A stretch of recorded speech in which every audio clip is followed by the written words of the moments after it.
here and not have to worry about us chucking them at one another, so that's really good. So thank you. I look forward to the read. I have a potato gun. Again, thank you, Joan. Thank you for coming. Thank you for sharing your enthusiasm with the council and with the community. I appreciate it. And I look forward to reading it and Yeah, we look forward to seeing going to you some all. of your events. Thank you. Thank you. Thank you. Is there anyone else at this time who wishes to address the council on any matter of city business? Seeing none, I entertain a motion to arise from committee of the whole. Second. Thank you. All in favor? Aye. Motion passes. We are going to move on to the public hearings. Mr. Withers, would you kindly read the first public hearing notice? Certainly will. It's a public hearing relative to a one-day liquor license request from the Friends of Cape and Park at the Cape and Park Zoo on Saturday, October 6th, 2018. Thank you very much. Is there anyone here to, let's let them clean up a little bit. Is there anyone here to speak in favor of the one-day liquor license for the Friends of Cape and Park Zoo? Hello, would you kindly introduce yourself for the record and then... Sure. My name is Jen Osonowski. I'm the president of the Friends of Cape and Park Zoo. My name is Noelle Dentino, and I'm the vice president of the Friends of Cape and Park Zoo. Great, welcome. Thank you very much. So just want to tell us a little bit about the event, what you're doing, and... This is our second annual Zootoberfest on October 6th at the zoo from 7 to 10 p.m. We're going to have a band. We're going to have beer and wine sampling, and we will also have food trucks. And last year we had an attendance of about 350 people. Great. Yep. Are there any questions for the Friends of Cape and Park Zoo? Councilor Hall. I do have a question. It's not about this event, but I need tickets for tomorrow. Are they still available? We have a few left. I might be able to sneak you in. Can you save one for me? We are having an event tomorrow night. Yes. Too, also, so. If we can talk about that, that would be great too. Sure. Tomorrow night, we're having a nighttime splash party, dance party at the zoo. We're opening up to about 1,500 people. We have a couple of food trucks. We have a train, and we open up the splash pad, or you guys let us open up the splash pad at night, just to have a little bit of fun. Great. Actually, no, that's August 1st. Sorry, tomorrow night's Zoo Moon. And that's Zoo Moon. the zoo sponsor. That's a zoo event. That's not our event, but that's the zoo event. But I have to get there early. Yeah, it fills up. Any other questions? Is there anyone? Thank you very much. Thank you. Is there anyone else here to speak in favor? Is there anyone to speak in opposition? Anyone to speak in opposition? Anyone neither for nor against? All right. So that is, yes, isn't it? Yeah, who was, Licensing. yes. Councilor Dolan, would you like to close that public hearing? Yes, please. Thank you. That public hearing is closed. Thank you. Mr. Withers, would you read the notice for the next public Certainly hearing? will. It's a public hearing relative to the 2018 Class 2 auto license application from Omar Halabi of 4 Newton Street for parking, hang on a second. Typo. It's, Oh, okay, of 4 Newton Street, Fairhaven, Mass., doing business as Better Auto at 473 Washington Street for 4 display parking spaces and 10 customer parking spaces. thank you. Is there anyone here to speak in favor? Hello. Hi. Good afternoon. My name is Omar. I'm looking to get the car license.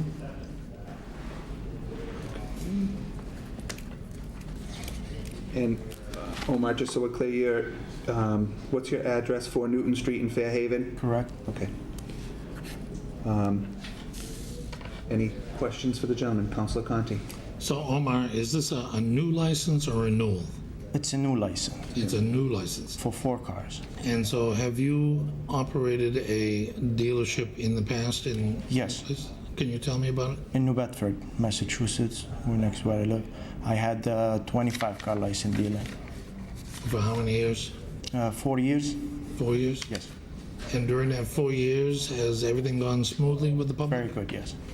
So, you live in Fairhaven, you had a business in New Bedford, but you decided to come to Attleboro. Can you share with me why you decided? Yes, I found this location and it was a good deal, so I purchased it a year ago. And just I'm expanding the business, just growing it. So you bought the land? Yes. Oh, I see. Thank you, Mr. President. Thank you. Councilor Blair? Are you, Omar, are you going to continue your operation in New Yes. Bedford? New Bedford is sold. I have a tire shop in New Bedford still. And Excuse me? the New Bedford place is sold. We sold that. I'm concentrating on this place right now. You're going to concentrate on Yes. it? Okay, thank you. Yo. Councilor Precca? Thank you very much. So you're requesting only 4 display and 10 customer? That almost seems backwards to me, so. No, it is for displays. The customer, we already have through a variance from the existing owner. Okay. So we're just looking for the 4-car display. And what was the business that was there previously? Same thing, automotive. Do you remember the name of it? What- It was automotive services Okay, before. thank you. Any other questions? Councilor Hall? Just a comment. Thank you for coming to Attleboro, bringing your business here. Appreciate it, my lady. Councilor Dolan? So you'll be doing repair and We do little repair bit of already. sales? We do repair already. We've established repair shop, but the sales is just to add to the business because business is tough now. So That's why you're just asking for 4 spaces? yeah, anything can help, just like. Okay, thank you. Any other questions? Thank you. Thank you, guys. Is there anyone else here to speak in favor? Thank you. Is there anyone else to speak in opposition? Anyone to speak in opposition? Anyone neither for nor against? Councilor Dolan, would you like to close that public hearing? Yes, please. Thank you. That public hearing is closed. Thank you. Mr. Withers, would you read the next notice? I will. Public hearing relative to the Class 2 amended license application from New England Automax, Inc., 800 Washington Street, Attleboro, Mass. for 10 customer parking spaces and 100 display spaces. Thank you. Is there anyone here to speak in favor? Pat Scorzelli, Automax, New England Automax Inc., doing business as Automax Pre-Owned, 800 Washington Street, Attleboro. We've had very good success. This was the old Motor Mart right on Washington Street. We didn't have to add any pavement. I think under the old rules, as you just said, it was sort of backwards. There were like 40 display and 60 customer parking, so that would have been a great day if 60 people showed up to buy 40 cars. So we got an engineer, we realigned it, and there's no crowding. If you drive by, there's plenty of open space, and so the 100 cars fit nice, and we've got the employees parked in the back, and we've got 10 customer parking right up front. So it seems to be working, and our introduction to Attleboro has gone very well so far. So hopefully you'll meet with this approval, and we'll just keep doing business. Great. Thank you. Are there any questions for the gentleman? Councilor Dolan? Hi, Pat. Laura Dillon. How are you? Meet you. So anybody that's watching, Careful, guys. She counts cars. No, go ahead. let's all be like Pat. When we first met, I was, well, I'm still new, I guess. But you had to move some cars. And he did it immediately, did everything we asked of him. Everything went smooth. So I am happy to do anything to accommodate you, and you've done This has everything been we've asked of you. It's been a good marriage being here. We've got 6 locations as a dealership. We're growing, but Attleboro has been a very good selection to be one of our locations, and it really is going well. We appreciate it. Great. Thank you. Thank Thank you. you. Thanks, thank you. Is there anyone else here to speak in favor? Is anyone to speak in opposition? Is there anyone to speak in opposition? Anyone neither for nor against? Councilor Dolan, would you like to close that public hearing? Yes, please. Thank you. That public hearing is closed. We need to get the planning board to move on. Looks like Jack's going to do it.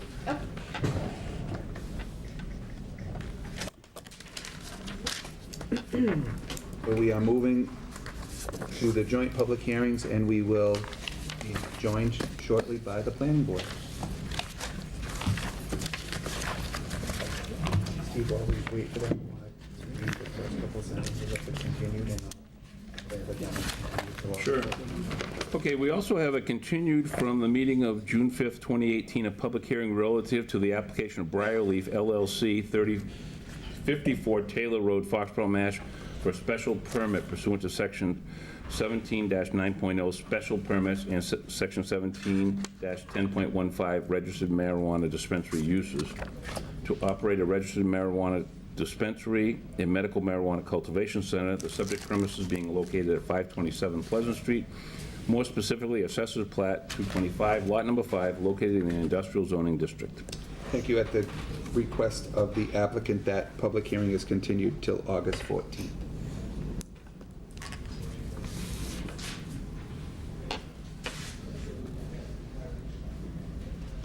Should we recess?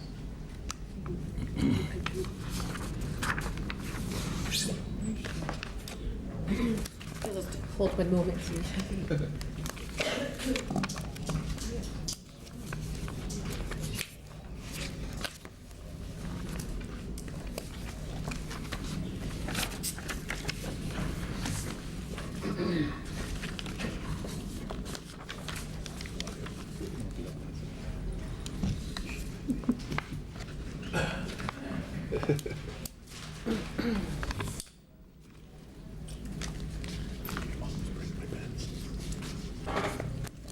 Me too.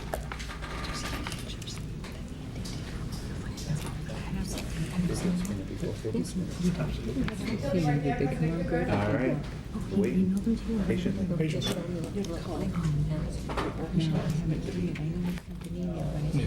Going on the road, you want to read the mayor's communication? I'm not getting them if they're iffy. I took one. If I don't see a head come around in 30 seconds, I might do that. Oh, yeah. They can wait. Then they'll have to wait for us. I couldn't believe it because when I got up, they were nicer than some of the pictures. Steve, you want to read the mayor's communication and get that done while we're waiting? Why not? Okay, I'd be happy to. That's right, because we suspend the rules, didn't we? Yeah. Okay, so I'm going to read the mayor's communication. July 17th, 2018, dear municipal councilors, I respectfully submit a grant of easement from Massachusetts Electric Company that has been approved as to form by City Solicitor Lauren Galvin. The property, which is located at 80 County Street, is owned by Cumberland Farms, Inc., with a permanent easement on the premises to the City of Attleboro. This proposed easement, which is located within the city's permanent easement, is needed to provide electrical service for the 10-mile river path lighting. Therefore, I respectfully request that your honorable body accept this grant of easement as shown on a sketch entitled National Grid, Sketch to Accompany Easement for Secondary Handhole, 80 County Street, Attleboro, Mass., dated June 18, 2018, designer MSE, WR, 262-35820. This easement requires a majority vote. Please note that this is needed as soon as possible. Copies in your packets. Public Works, please. In accordance with vote number 43 taken by your honorable body on June 19, 2018, I hereby request your honorable body to appropriate $179,820.98 from account Reserve Fund for Labor Negotiations to the following salaries and wages account. Waive the reading of the accounts and amounts, please. And that's going to budget, right? That's going to budget and appropriations. Okay. I respectfully submit a communication from Director of Recreation Dennis Walsh regarding the Community Development Block Grant for fiscal year 2018, or for fiscal year 2019 for the Youth Center program in the amount of approximately $10,800. In accordance with Chapter 1, Section 12 of the revised ordinances of the City of Attleboro, I hereby request your honorable body to approve the expenditure during the fiscal year 2019 of this Community Development Block Grant and also approve any future grant amendments. Copies in your packets. Capital Improvements Committee, please. On June 26, 2018, your honorable body voted to appropriate $110,000 from E-rate stabilization fund, other financing uses, to fund E-rate IT fund, other financing sources, in order to engineer, build, and utilize a Wi-Fi network that will be installed at the high school. Included in the communication from Attleboro Public Schools Director of Finance, Mark Furtado, was a request to appropriate an additional $70,000 that was inadvertently omitted. Therefore, I hereby request your honorable body appropriate $70,000 from E-rate stabilization fund, other financing uses, to fund E-rate IT fund, other financing sources. Copies in your packets. Budget and Appropriations Committee, please. I respectfully submit a communication from Building Commissioner William McDonough regarding the need to appoint an additional alternate electrical inspection to aid in the unexpected staffing issues with the electrical inspector and the limited availability of the two alternative inspectors on short notices. Therefore, I respectfully submit for confirmation by your honorable body the appointment of Edward Perica Jr. to fill an unexpired term as an alternate electrical inspector. Term to expire February 2019. Copies in your packets. Due to the immediate need for this additional help to adequately perform electrical inspections in a timely fashion and in accordance with Article 2, Section 2-9B of the City Charter of the City of Attleboro, I respectfully request your honorable body to consider this as an emergency measure. Personnel and Human Services Committee, please. I respectfully submit a communication from Chief Assessor Stanley Narkowitz regarding the need for funds for the work necessary to complete the fiscal year 2019 maintenance and interim adjustment of real property. Therefore, I hereby request your honorable body transfer $5,500 from account Citywide Reserve Fund for transfer to account Assessors Reevaluation. Upon approval, the available balance in the reserve fund for transfer will be $394,500. Copies in your packets. Budget and Appropriations Committee, please. I respectfully submit a communication from Superintendent of Public Works Michael Tyler regarding the need for funds in previous year's salaries that are required to be paid to an employee who is owed a step increase. Therefore, I hereby request your honorable body transfer $244.32 from account Citywide Reserve Fund for transfer to account Public Works previous year's salaries. Upon approval, the available balance in Reserve Fund for transfer will be $394,255.68. Copies in your packets. Public Works Committee, please. I'm sorry. In addition to the request from Public Works, I respectfully submit a communication from Solid Waste Administrator Jessica Singarella regarding the need for your approval to pay $5.89 from prior year's salaries for an employee who worked overtime at the compost center. A vote authorizing payment is needed to satisfy this debt from account 2604-514050. There is no transfer of funds needed to pay this employee as there is sufficient funding in Fund 2604. Copies in your packets. Public Works Committee, please. I respectfully submit a communication from Solid Waste Administrator Jessica Singarella regarding the need for your approval to pay previous year's bills in the amount of $75 from account compost recycling bins and $450 from account recycling bins for an overlooked recycling toter invoice from fiscal year 2018. A vote authorizing payment is needed to satisfy this debt. There is no transfer of funds needed to pay these bills as there is sufficient funding in Fund 2211 and Fund 2211 RDP. Copies in your packets. Public Works, please. I respectfully submit a communication regarding amendments to the revised ordinances of the City of Attleboro. Therefore, I hereby request your honorable body vote on the following ordinance amendments. Amend Section 10-5.2A by deleting the following. Beagle Club Road, easterly side, from 20 feet northerly of West Street to the Water Department / Emergency Equipment Access Gate. Also see Section 10-5.15, seasonally prohibited on certain streets. Beagle Club Road, westerly side, from the Water Department / Emergency Equipment Access Gate southerly for a distance of 100 feet. Also see Section 10-5.15, seasonally prohibited on certain streets. Amend Section 10-5.2A by adding the following. Beagle Club Road, westerly side. Amend Section 10-5.15 by deleting the following. Section 10-5.15, seasonally prohibited on certain streets, adopted 2/6/18. Parking upon the following streets or highway or parts thereof is hereby prohibited during the dates described herein. Thank you. We're going to waive the remaining reading of the ordinance. I'm going to refer that to Transportation and Traffic. Council Perica, would you also like to refer that to Transportation and Traffic? I would like to refer that to the Traffic Study Committee. Commission. May I also make the request to refer that to the Chief of Police and the Fire Department, as well as the Planning Department for their study and recommendation as well? Sure. So we are going to send it to both Fire and Police and the Planning Board for study and recommendation, as well as Traffic Study Commission. We need a voice vote on Traffic Study. All in favor? Aye.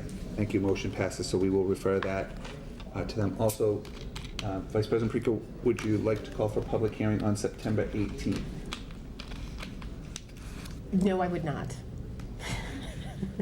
Yes, you would. If I could just, So let me tell you why I know that the Traffic Study Commission is not meeting until September. They're on hiatus and they have some vacancy, but I don't think that should stop the progression of the public hearing. We can still have the public hearing. We can keep the public hearing open in September. We're coming up on the end of the That'll be passed at that time. it'll be passed at that time. So we'll be past the seasonal time in Labor Day. So I think having the public hearing isn't necessarily going to hurt anything. We can keep it open to receive additional testimony if we need to, if traffic study doesn't meet before then. That was the thought process. There was a push to do it even sooner. There was a compromise September 18th. Wonderful. So I'm hoping to get compromised right now. Isn't that nice? So yes, I will compromise and say yes to the calling for a public hearing on the 18th. Thank you. So we will have a public hearing for Beagle Club Road on September 19th. 18th. What did I say, 19th? Yeah. Oh my God, if I get that wrong. Oh, my goodness, no. Down in a blaze of glory. But September 18th, we will have the public hearing. Thank you very much. Yes, Whatever. let's vote the public hearing. All in favor? Aye. I saw some heads shaking yes and some sort of bobbing maybe. Thank you. Okay. Mr. Withers. I am submitting this ordinance to your honorable body. The consequences of secondhand smoke are well established and undisputed. The consequences of secondhand smoke is exacerbated in confined spaces. This ordinance seeks to ban smoking in a vehicle when a child is in a car seat. While many jurisdictions ban smoking in a car when passengers are under 18, 14, 13, and 7, this ordinance seeks to ban using a car seat because it is an easily observable measure for a police officer to determine if the ordinance is being violated. Much like our testing and driving laws, this is one that is enforced when an individual is observed in violation. Several cities and states throughout the United States have implemented this type of ban, and countries throughout the world, even including the Middle East, have implemented this type of ban. This is an issue that has broad support and would protect developing little lungs. And add section 10-15, smoking restrictions on motor vehicles with children in car seats, with the following text. We're going to waive the reading of the remainder of the ordinance and refer that to ordinances, elections, and legislative matters. Council Hall, would you like to have a public hearing on this ordinance also on September 18th? Certainly. Thank you. All in favor? Aye. Thank you. Motion passes. We will have a public hearing on September 18th. Sincerely, Paul Haru, Mayor. Thank you. Now we will. Where's the thing? Oh, it is. I should have asked her.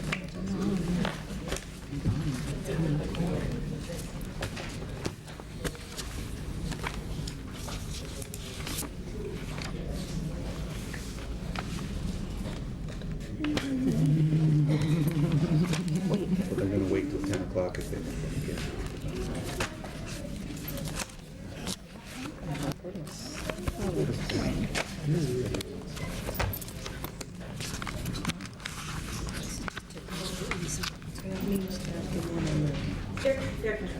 I should be, You're like, oh, you're ready. leave it as You were ready the last time. some minutes need to be.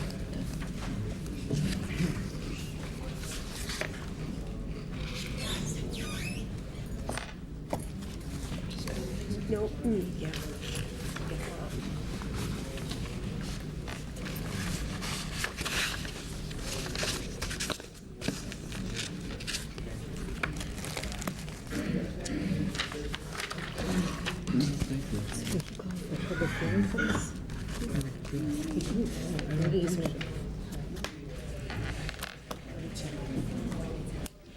Majority vote. Okay, thank you. I should just do this one. Just I can barely breathe. Just go with your head. You're looking at, like your head's Why don't we go to them? How about that? Why don't we do that? Like, why don't we just pick up our papers? So we don't, did you want to move to Ms. Holmes doing her emergency measure? We have other communications we have to read first. Okay, no, I would hurry. Come on. You see, we're out there. I would hurry. Hi. I haven't seen you all along. Yeah, right? All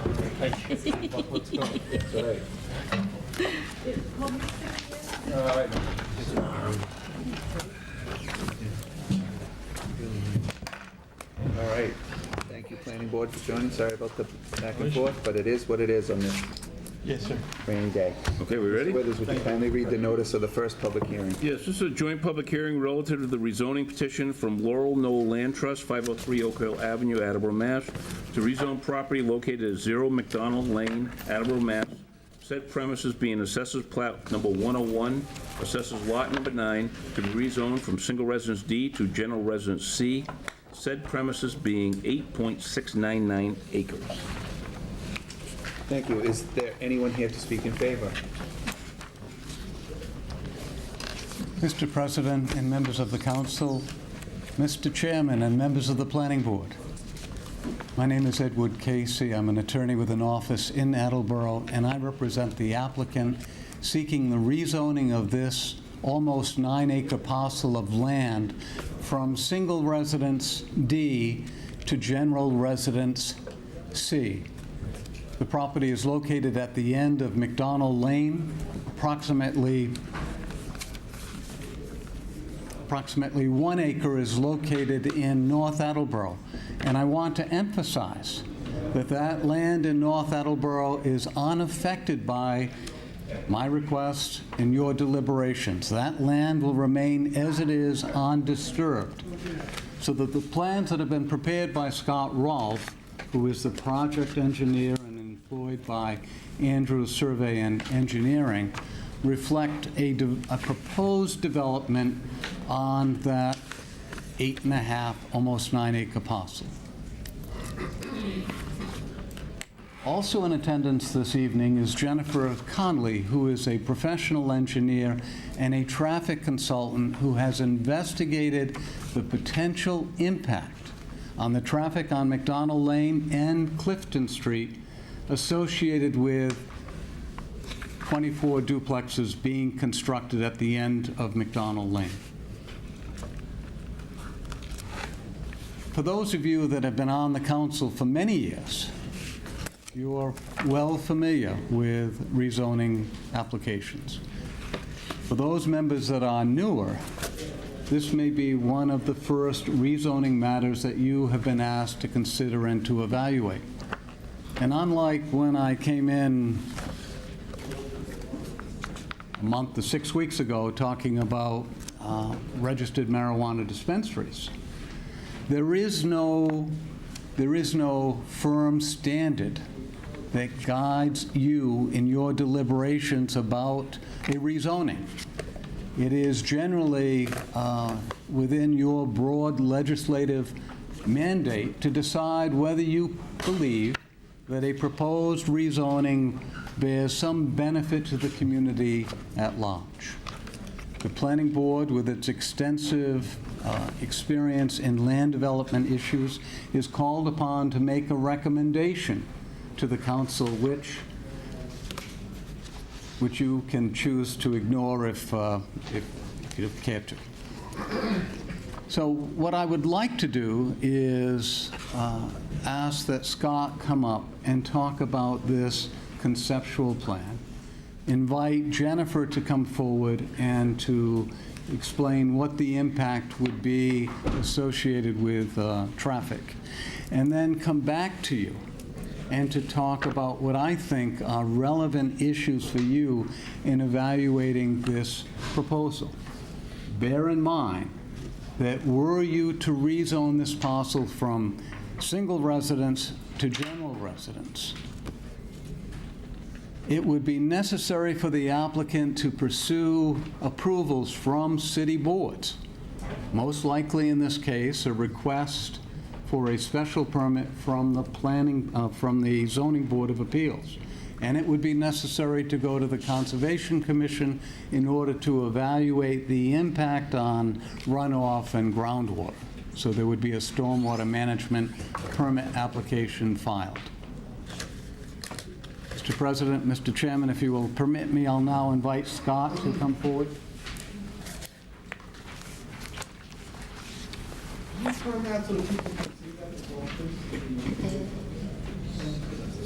Sure. Mind if I turn it around? Yeah, absolutely.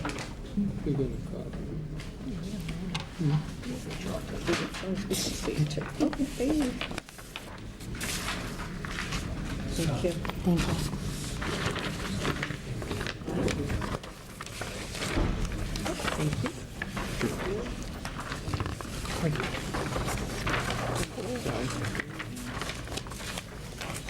Thank you.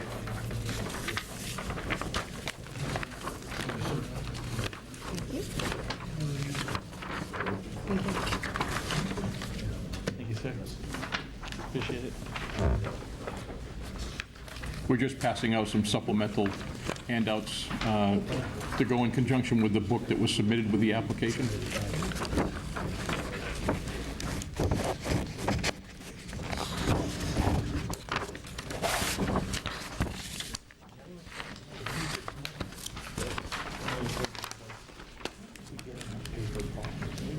It's way up there.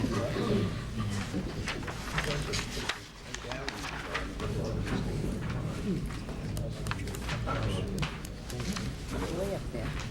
Thank you, Bill.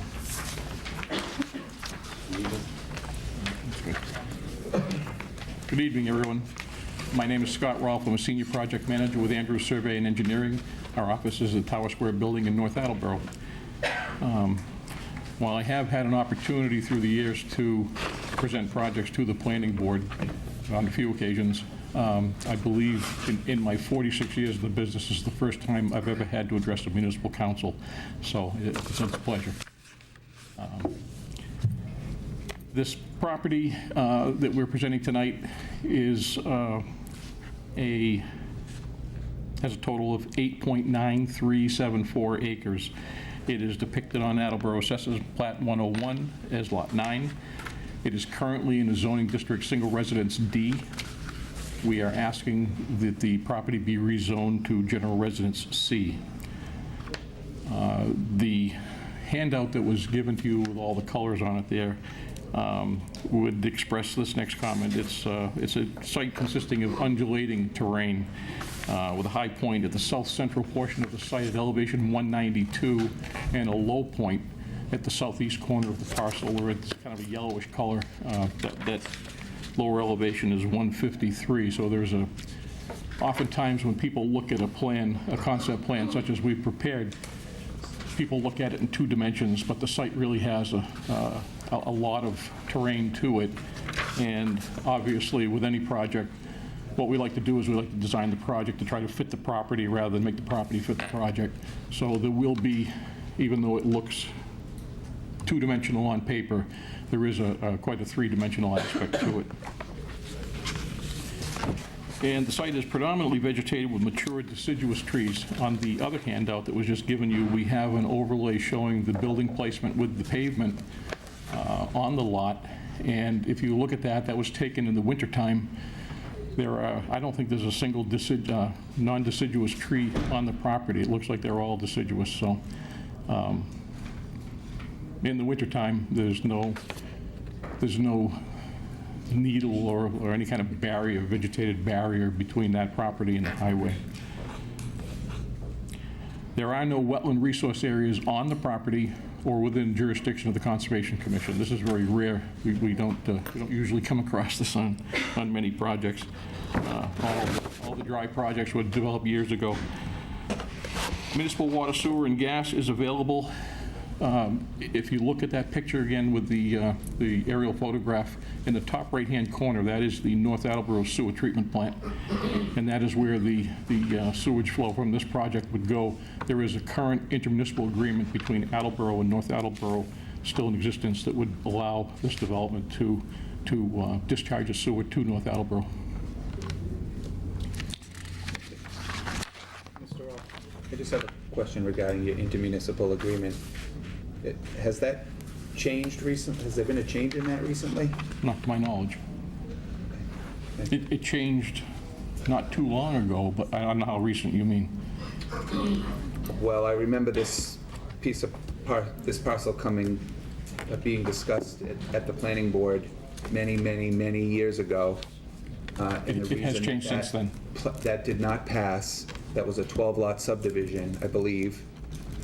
did not proceed was because the intermunicipal agreement with North Attleboro would not allow those additional homes on that, under that agreement. That agreement initially allowed the discharge of sewer from Attleboro to North Attleboro based on regional areas within the city, and there were just allowances per region that were, oh, I'm saying it wrong, there were, each region had a certain allowance that was given to it. Since then, the agreement has been rewritten. There was a larger number of volume addressed and given, you know, where the city had permission to dump the sewage toward North Attleboro. And in the current agreement, they did not distinguish that only so many gallons of flow could come from any particular region. So it was left kind of wide open. Okay, good, because, you know, my understanding of the previous agreement was if you have 10 homes, we have 10 homes. And Yeah, we had it's more not than- like, no, there was, I wish I could remember the number. I want to say there was enough effluent allotted for something like 831 homes, something like that. Great, thank you. You're welcome. Oftentimes, we're asked about density on these projects. Obviously, a single residence D district is the most restrictive single residence district with a 20,000 square foot minimum lot area. As you go to B and C, the areas get smaller. So it would be appropriate to ask for the most restrictive general residence district for this project being general residence C, which has a 16,000 square foot minimum lot requirement. While we are not dividing the property into lots, we're proposing cluster development. We do exceed the minimum area per each duplex. I'll give it to you. At a unit, each unit has 8,111 square feet of area, obviously 16,222 per duplex. So we do exceed the density that's addressed in the general residence C district. Duplex units were chosen by the applicant because they provide a more desirable unit. If you're familiar with seeing any multifamily development go in where units exceed 2 units, where you 3, 4, 6 units, people always go to the end units first. It's the ones that have the most windows, the most exposure. And I've not seen one that hasn't done that. They scoop the end units up first. So obviously duplex gives you 2 end units. It also gives us a better opportunity for landscaping. You can certainly, this client has expressed a desire for this project to be high-end duplex units, and I'm going to get into that a little more in just a minute. But duplexes give you a lot nicer opportunity for landscaping than a larger multifamily building. We believe, the applicant believes, and I agree, that the units will appeal primarily to young couples starting out and baby boomers like myself. I remember years ago people talking about baby boomers, and I said, what is all this thing about baby boomers? Then I realized I was one. And what I've always referred to, how I've always referred to baby boomers is the pig and the python. If you look at the amount of people, the population that's in the baby boomer group going through time, it looks like a pig and a python, a blob moving through time. And if you were to look that up right now, you find that blob, those people in that blob are starting to get pretty old. And my wife and I and a lot of our friends are looking to downsize and move into things such as this, because it would give us the opportunity to have some individuality but not have a maintenance aspect. I have an acre of grass that I have to take care of every weekend, and I'm getting too old for it. So I find that these are a desirable type of housing, and it's something I certainly will seek, and I think there's going to be a lot of other people doing the same. Each unit depicted on the plans here, and again, this is just a concept, but we have garage space and first floor master bedrooms planned. There are 31 visitor parking stalls. I wish I could remember how long ago it was months ago. I did have an opportunity to take a Saturday and go to the neighborhood and with the client's permission, and I knocked on the doors and spoke to every resident on McDonald Lane and the 2 houses that are on the corner of McDonald and Clifton Street to present this project to them, I gave them some copies of some of the things that we had, and we wanted to be upfront and show what the actual intent was we were doing. And I wanted to get comments, feedback back from the people. And what I explained to them was that we wanted to do a high-end development. We did not want to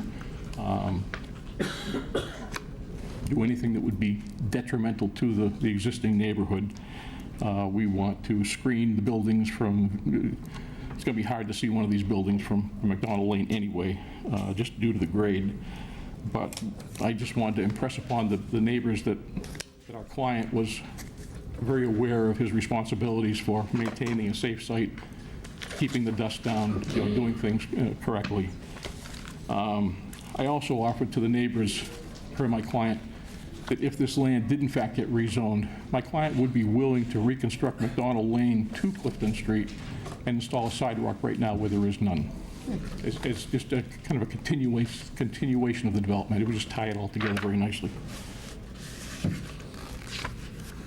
I got some interesting comments back from the neighbors. I will tell you, there was one house I went to, the husband and wife were not home. I did speak to their adult son and left them my card. I offered to have them call me, but they never did. But I can tell you in all honesty, the feedback I had received was, if in fact the project wasn't going to be a high-end type of development, 50% of the neighbors were in favor of the project, or seemed amenable to it. That was at that time. I can't vouch for whether they changed their mind or not, but and half the abutters were generally concerned about traffic, which would be the appropriate concern. One gentleman was even concerned that there would be a situation where visitors to this development would actually park in McDonald Lane. And I can assure you that we can provide enough visitor parking on this site, even in excess of the 31 stalls that we have. We can take care of that. There won't be any parking on McDonald Lane. Good job.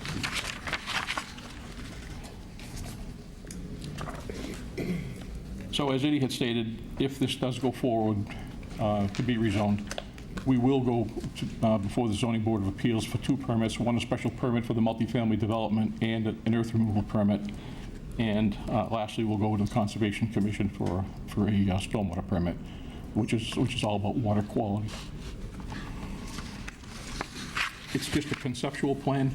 There has been no real engineering done, aside from the fact we have surveyed the property, we have done topography. One thing I didn't mention, in the bottom 2 corners, bottom extreme 2 corners, we've put aside areas for stormwater mitigation that we feel would be appropriate to take that size development. Any questions for the gentleman? Councilor Jackson, Conti, and Vice President Brica. Thank you, President Cooper. Hi, Scott. Hi. How are you? Pretty good for an old guy. You're not that old. I'm just going through this, the plans here, and I'm looking at these pictures, and very slowly it just caught on. I'm like, oh my gosh, those look like the ones over there on Landry Ave that are so pretty. They most certainly are. Yes, I just read the caption underneath. And so is this very similar to what you were going? I am sorry that I failed to address everything that was in that book. Thank you. When we saw those units go up on Landry Avenue, on the corner of Landry and Smith, thought they were pretty nice units, nice-looking units. Boring-looking area, though. Yes. It's a boring area. You're not going into a nice tucked-in neighborhood. Well, we like the units anyway. So part of our process of getting to this point was Ed and I had gone and met with Gary and Stephanie on a couple occasions and presented what we wanted to do. We wanted to showcase that unit as something similar to what we would like to do. At least, it would be at least that nice. The client has higher aspirations. He thinks he can do something that would really wow you. Go ahead, pass these out, Ed. Would you pass those around? I'll keep one, just, I can't, there's a whole bunch of them. Which house is going to be yours, Scott? Yeah. Ed just handed me some photographs. These are some photographs of some of the construction that the applicant has done in the past, and just to give you an idea of the quality of their work. So we had met with Gary and Stephanie, and we talked about the project. They were very much in favor, it seemed at the time we met with them. Gary had suggested that we incorporate street lighting that would match some of the city's street lighting. I used a fixture that was, I think it's from Balfour Park. We met the first time he suggested that fixture. The second time we met, he didn't like that one anymore. He wanted a different one. I can't remember where it was, but I said, Gary, it's a concept. We can propose whatever you want, or whatever you feel would be best for the project. But the book was just meant to be an idea of what we're trying to attain. And I wish I had more. You know, wish it was further along, but you don't typically go any further at this point. Right. until you have a favorable decision. Thank you. Thank you, Councilor Conti. Thank you, Mr. President. Scott, it's good to see you again. I think we were both younger men when I was sitting on the zoning board, and you used to appear in front of us on a regular basis. I can't remember being younger. I think we both had black hair back then. Scott, this development is intended to be in the form of a condominium ownership, is that correct? Yes, the intent of the development is these units would be built and they would be sold. They would not be rentals. They would be sold, and it would be an association charged with the maintenance and the upkeep, you know, the care of the property. And they would have the responsibility of that 1 acre in North Attleboro as well? Well, it is part of the project, but there is no proposed work to do on that. It would just remain a natural piece of land. There are no dog parks or walking trails or anything, you know, proposed for that. At least right now, there's not. It is intended to be, for that parcel, just to be left natural. So it really isn't pertinent to the rezoning question. I mean, you're asking to rezone the district from Residence D to Residence C, but in your plan, it looks to me like you're planning underground utilities, and was there any discussion about a sound barrier for Interstate 95? No, but I do understand from talking to some of the neighbors that years ago, the residents on McDonald Lane did approach Mass DOT about that very thing, and they were turned down. They would not do it. Thank you, Mr. President. Thank you, Vice President Frica. Thank you very much, President Cooper. Thank you for coming in this evening. I know that the intent of this joint public hearing is the rezoning petition. As I am in my third year as the traffic and transportation chair, what I've learned is that when we put in isolated new developments, there's a whole bunch of trouble that usually ends up in my lap. So I would like to address a couple of those things just very briefly, so that while the planning board is contemplating and while you're still in development, these are the things I would like you to keep in mind. In other parts of the area, in the other parts of Attleboro, usually the lead-in road is widened to accommodate the extra traffic, which then turns into a speedway for the individuals going into that new development. I would like to hear or be kept up to date as to how you plan on managing that.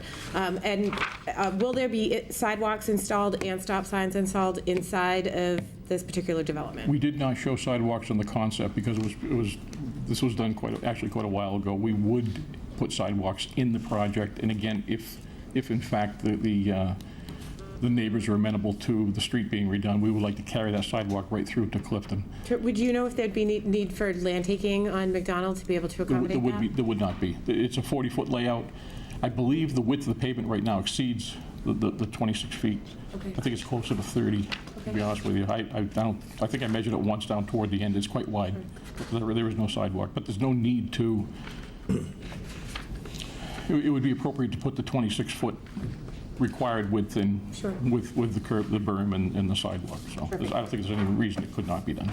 Great. So I think as you move forward, I would like the sidewalks on the internal, as well as the installation of stop signs or yield signs in those locations. That would be, I would appreciate some consideration with regards to that, because that typically comes back around after things happen. So thank you. Any Council Reynolds, then Hall, then.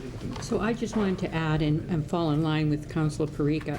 That's where a lot of my concern here is that the traffic pattern, and there's only one point of entrance. an exit.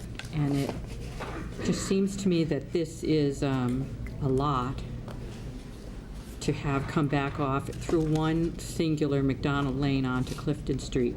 And you know, when you look in the other direction, if you were going to go anywhere else, now you're in North Attleboro. And whether that is something that has been considered or requested. Well, I will let Jennifer Connolly speak to the traffic, but I will tell you that I asked her to prepare to give a comparison if this land was not rezoned and if it was developed as a single-family residential development, which is one we could do literally by right. We know that years ago there was a preliminary plan, as Mr. Cooper had referred to. There was a 16-lot development. It was approved through the preliminary phase. It never went any further than that. I believe that under the open space development option that we have in the ordinance, we could probably get 20 homes in there if we took advantage of bonus units.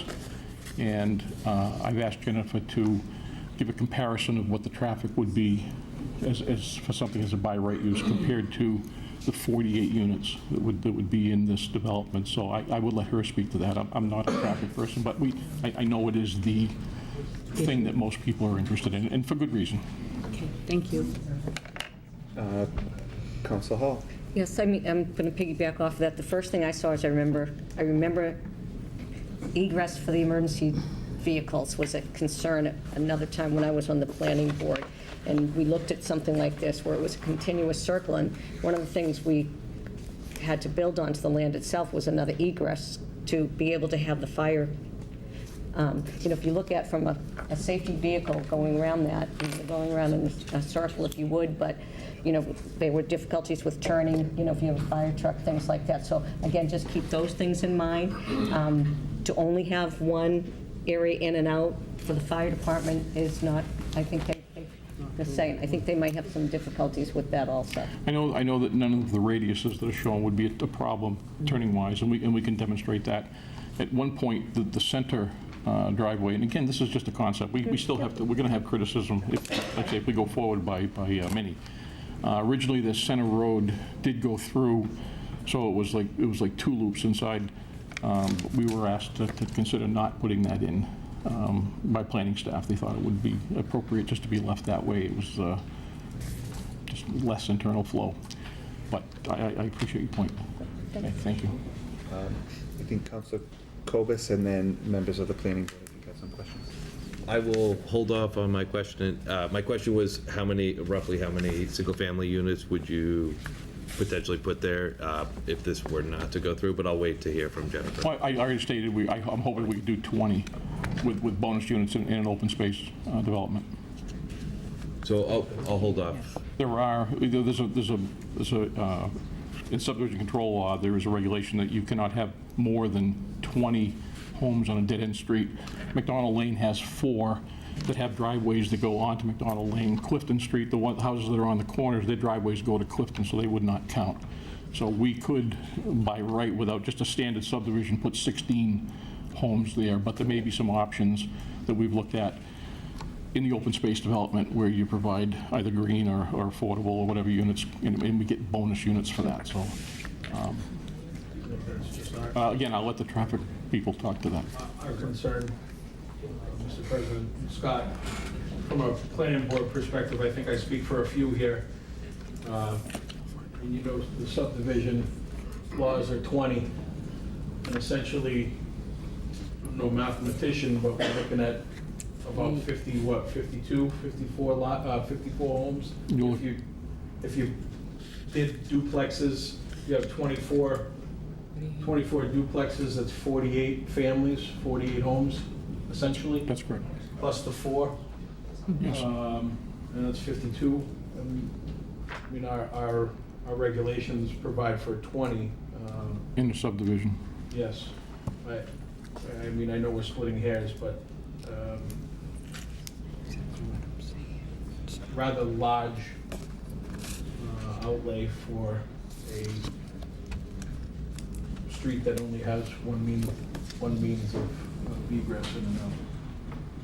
Well, Linda, do you have? I think even beyond that, which we can give a waiver for, we say 20, but we can give a waiver for it, but I think there's also a separate regulation which says that if you have 50 homes, you have to have a second access way. So that is in subdivision control law, not in a residential cluster development. Unfortunately, for both of us, there are no definitive terms or definitive direction for a residential cluster development. The ordinance is quite silent on it. It's allowed, there is a density provided for it, and you know, we've designed this, you know, based on that density, but it is not a definitive subdivision, I understand, but it is within the parameters of a residential cluster development.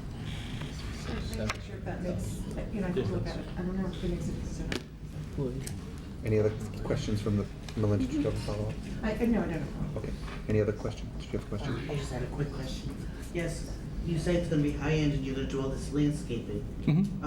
Shouldn't you putting in lots of evergreens for a sound barrier? Oh, I'm sure there would be. I'm sure there would be. We've already talked about that with the applicant, especially along the highway. Right. Yeah, it would be beneficial to everybody to do that, where there is none right now. If you look at the aerial, there's literally nothing between, and that was one of the big topics we discussed. Landscaping is something that he would like to go a little high on, so. My other question is, I couldn't help but notice from this gradient that everything's downsloping to McDonald Avenue. Is this gonna cause trouble for them in terms of drainage? No. The stormwater basins, the water would be divided throughout the project into those two distinct basins. No more water would go down McDonald Lane than goes down there in the pre-development condition right now. Everything would be intercepted and put into those basins. Now, obviously, again, it's a concept, so soil testing would be done in the area of those basins. Those are the natural locations, they're the lowest points, and certainly we would want to direct the water. But until we do soil testing, we won't know exactly how to do the final design on those, whether we're going to have a permeable base that's going to accept water back into the soil, or if we're going to have to make these bigger and then hold a larger volume of water and then meter it out to match the pre-development condition. Any other questions from the planning board? Any other, Council Dolan? How far is it from Clifton to the end of McDonald? Well, on that plan, it's about that big. That's what I was thinking, about an inch and a half. I want to say somewhere around 500 feet off the top of my head. So each of these that we see, so it's 24 times 2, that's 48 families, couple cars each. And as far as, so Laurel Knoll, is that the developer? Is that who will be building these? That is the entity, the applicant. And who's the developer? I'll let Ed address that. Thank you. You're welcome.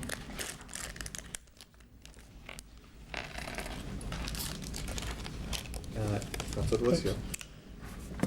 Scott, a lot of information. I appreciate that. My question is, a project the way it's presented, what's the duration of the project, and what would the impact be on the neighbors in terms of how many trucks up and down their street every day, dust, debris, blasting, things of that nature? Good question. When we file for an earth removal permit, which I believe we would in this, there's going to be enough disturbance to the site. If you look at the contours on there, they're 1-foot contours, so it looks a little intimidating. Sure. But tracking pads have to go in, water trucks have to be provided to keep the site clean. Sweeping has to occur at the street. Not everybody does it. I believe this applicant will. It's something we explained to the neighbors, is something that would be addressed. And another thing that was of concern was, when there's nobody there, is the site going to be secure? So that's something we also we've talked about. But to your point, the issuance of that permit requires that we do all of those things you're talking about, to maintain all those things, and it's kind of a policing effort after that. But I believe this applicant would be very diligent with that. You can generate dust, but the idea is to get the water down to knock it down, and tracking pads are very important, so. But also, not disrupting the day-to-day life of the people who've been there as well. Certainly, at hearings for earth removal, abutters are notified, to come to those. People can express concerns about if they have any special circumstances in their lives that would, I work from 11 to 7, and I don't want to come home and hear trucks. I mean, there can be considerations given in how many trips, how often, what days, what hours, and that's something that the Zoning Board of Appeals would work out with between us and the abutters. Okay, thank you. Council Hall. Certainly. I don't mean to beat the dead horse, but I'm looking at this from an aerial view, and in my mind, I'm thinking there's got to be another egress somewhere here.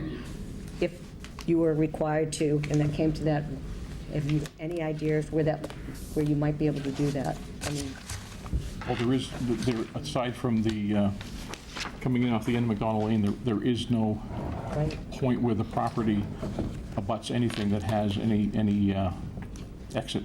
Yeah. Okay. Thank you. Any other questions from Mr. Hall? Thank you, Scott. It was very nice. My first time before the council, and I get to speak to almost all of you. Thank you very much. Thank you.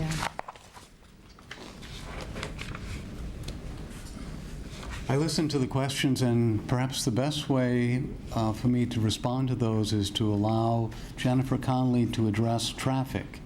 Then I'll come back, summarize, and then speak to sort of the legal standard. Jennifer? Good evening.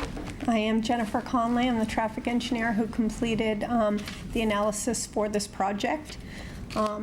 In order to conduct the analysis and determine the impact of this project, we followed the standard steps of a traffic study. We assessed the existing condition. We determined what the impact of the site would be and added it, and looked at then what the resulting traffic would be. We collected data in spring of this year when schools were in session, which is important, and also checked monthly variations to make sure that we were collecting traffic data at an above average month, so that we were being conservatively high in our analysis. As you might imagine, say if we collected it in January, traffic volumes would have been lower, and then there is always the question of, in summer months, some areas in different cities are higher because they're near recreation, other areas are lower because folks are on vacation, not commuting during usual patterns. But we conducted our counts at the end of May, beginning of June, both above average months and, as I said, when school was in session. The turning movement counts were conducted at McDonald Lane and Clifton Street during the 7 to 9 a.m. and 4 to 6 p.m. period. Those are the typical peak hours of a residential development, as you might imagine. Most folks commute during those hours. Obviously, there are exceptions, but that tends to be the peak not only of a residential development, but also of the adjacent street that they'll be accessing. To take a look at the impact of this site in particular, we used the industry standard, the Institute of Transportation Engineers. They publish a number of rates for various land use codes. And in this case, because it is a multifamily development, we took a look at that land use code. And what happens is they summarize data from all over the country at hundreds and thousands of data points at different developments of multifamily developments, and determine statistically what that average rate is for trip generation in the morning and trip generation in the afternoon. For a 48-unit development, the rates indicate that there would be 22 vehicle trips in the highest hour of the morning, and there would be 27 vehicle trips in the highest hour of the evening. So, as I like to say to folks, I might leave for work at a certain time in the morning. My husband might leave at a slightly different time. My neighbors might leave at a slightly different time. So although it is true all of us leave to go to work at some point in the morning, we don't necessarily all overlap in the highest hour. Over the course of the morning, we do all leave, but it doesn't all overlap. And that's further brought a little further along by the phenomenon that Scott has mentioned, which is as people are aging and aren't regular commuters during that AM peak hour, they would not be an additional vehicle trip during that time. But that is, for multifamily developments, that is the expected number of trips statistically that would be associated with 48 units. Because there was the question about how many trips would be associated with a 20-unit single-family development, that rate is a little bit higher. And that is typically because I am driving my daughter to school before I leave for work or before my husband leaves to work, and there's sometimes a school bus coming and going. There might be other trips that are associated with the operation of a larger family in a single-family home. Based on the ITE manual for developments of single-family homes, the rates are a little higher. So 20 single families would generate 17 trips during the AM peak hour and 22 vehicle trips during the PM peak hour. So it's a difference of about 25%. It's about 5 fewer vehicle trips during each peak hour. Now, we distributed those trips by their likely patterns when they come out to Clifton Street and found that approximately 60% would turn to the north, 40% would turn to the south. We took a look at the intersection operation at that intersection and the delays for folks leaving on average, and that's an average of lefts tend to be a little longer, rights tend to be a little shorter, as at most intersections, but an average of 11 seconds of delay. And that increase with the association of these trips is not expected to go up much. The reason for that is, in the future, there are going to be a total of 30 trips in the highest hour on McDonald Lane. And the likelihood of you pulling up there when someone else is there is very small. Chances are you will pull up, the average is about 1 every 2 minutes, someone would pull up there. And really, so your delay is less dependent on how many people are waiting. As we know at some intersections, it's how far back are you in the line. At this intersection, because chances are you will pull up to it with no one in front of you, it's more about how many gaps there are out on the street. So until you reach the point where you're going to have a backup on McDonald, it's more about what's happening on Clifton. And on Clifton, there are enough gaps that the average person, again, a little longer for lefts, a little shorter for rights, but the average person waits about 12 seconds when they pull up to that intersection. And that is not expected to change significantly with the addition of this project. Councilor Conti. So, we have a very special situation a little bit farther down the street on Clifton Street at Harvard Street, where we have a high school. And there's a very special arrangement that's been designed on when people can travel down Clifton Street and enter Harvard Street. That's Point of order. Sorry, Just, sorry. it's North Ave. That's North Avenue, sorry. I was one street off. Okay, fair enough. Sorry. Councilor Conti. I'm all set, thank you. Councilor Reynolds. I might have missed this, but can someone tell me, are these 2 bedrooms, 3 bedrooms, the size of these units that are being I don't considered? know, because the manual has less to do with the number of bedrooms and more the type of apartment it is or type of residential unit it is determines more what type of person is buying that type of residential unit. So the guess number I'm- of trips isn't directly correlated to the number of bedrooms, Okay, but which I have- I'm sure at the end the counselor can answer your Okay, question. because my question would be then, we talk single-family homes, somebody going to school in the morning, and that added some additional, it was actually more, maybe 5 cars per. No one said that these might not be a family unit, so are they 2, 3, 4 bedrooms? That would be my Understood. question. Thank you. Any other questions? Any questions from the planning board? Sure. Hi. I'm just a little shocked that you're saying that there's not going to be any increase in traffic at all when you're putting in 24 units. Oh, I didn't say there wasn't going to be any increase at all. I said it would be 22 new trips in the AM peak hour and 27 new trips in the PM peak hour. I Yes. misheard you. Okay. That's okay. Any other questions from the planning board? Any from the council? Thank you very much. Thank you.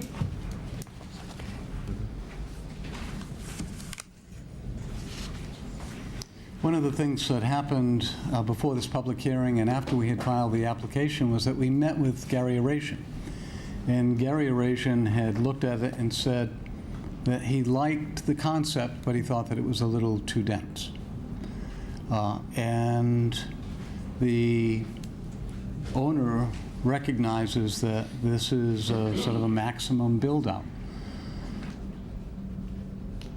the owner has said, you know what, I understand that I have to get over the hurdle of the municipal council, and I have to then get over the hurdle of securing relief from the zoning board of appeals.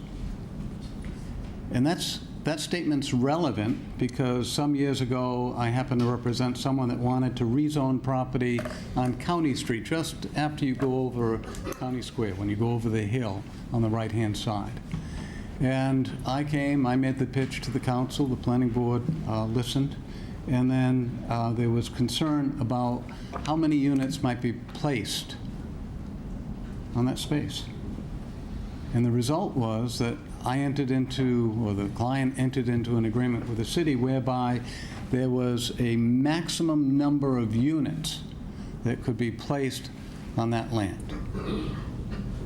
And very interestingly, that number happened to be 9 units. Interestingly, when we went to the Zoning Board of Appeals, Zoning Board of Appeals said, that's all well and good what the municipal council did, but we're going to give you 6 units. So my point is that this may be too intense a development. It may be that it needs to be a little bit less dense. But I want to draw your attention to this reality, which is, like so many things, on one hand good and on the other hand not so good. If today a lot, an undeveloped lot in this city costs somewhere between $125,000 and $150,000, and if the cost of constructions continues to go up, then you're not going to have any houses. You're not going to have any new houses. You're not going to have any new houses for the young teachers, the young firefighters, the young police officers, for our children, our grandchildren, our nieces, our nephews, friends of our children, unless there is new housing stock that addresses the broad spectrum. That is, an opportunity to buy into the American dream, to buy perhaps a starter duplex, or those empty nesters like me, like Scott, that want to find a place into which we can move and continue the relationship that we have with our friends and family. So the concerns that I've heard from planning board members, from you, about some aspects of this, I take very seriously. Those are significant, appropriate concerns that you're expressing. But those are the types of concerns that typically are worked out in the public hearing process. So whether it is a reduction in the number of units, whether it is a requirement that a duplex be sprinklered because there are concerns about public safety and the ability of a fire truck to get there to put out a fire, those are the types of things that I think can be worked through, allowing the developer to pursue this goal. Because if it is developed as single-family housing, the $350,000 that the developer said to me is what he hopes to be able to sell this for isn't going to be economically possible.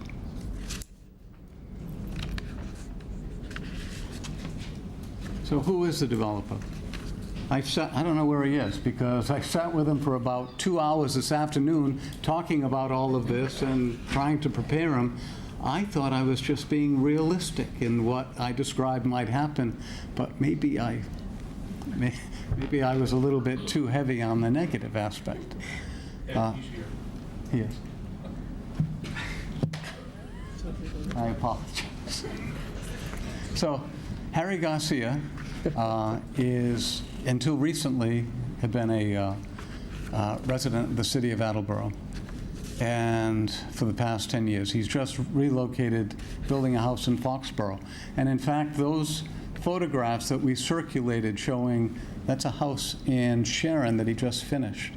And that is the type of housing that he would like to bring to Attleboro. Certainly not going to be to the same scale, the same level of quality, but again, something that is different from what is being offered to us now.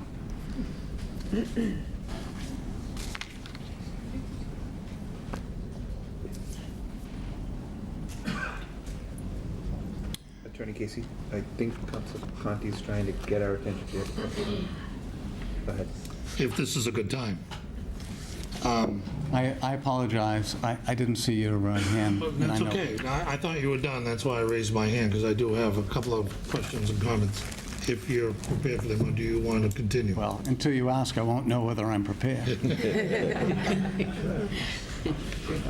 Attorney Casey, I find your comments about the affordability and the type of housing that's being constructed to be in conflict of each other. I hear you speaking out of two sides of your mouth and talking that it's going to be upscale and that it's going to be affordable for young teachers. The fact is, it's got to be one or the other. It can't be both. And I'm not absolutely positive, but I believe that spot zoning is still illegal in Massachusetts. Is that correct? Yes. So can you tell me why this particular application is not spot zoning? Yes. I'd like to hear it. Before I answer that, would you allow me to address that first comment? Certainly. Okay. There are people in this room, there are people sitting in that horseshoe that live in condominium. One that I know that lives in a condominium recently constructed by a well-known Attleboro builder, Bill Wood. Those units are located on Commerce Way. Those units were initially sold in the low 300s. Those units have very similar interiors to those contained within the photographs. So I don't think that it is speaking out of two sides of my mouth to describe a type of housing that caters to the expectations that people have. If people are going to be spending $350,000 for one half of a duplex, then they have certain expectations of what they're going to get. They're going to get a master bedroom on the first floor because that's attractive to the empty nesters, and it's attractive, I think, to people in general whose views about the way to live have changed. There would be 2 bedrooms on the upstairs. There would be roughly 1,600 square feet of living space. So as to the issue of spot zoning, that is typically the number one objection that is voiced, and it is most often associated with a small parcel of land. In my review of the case law, when one is dealing with a larger parcel of land, those concerns disappear.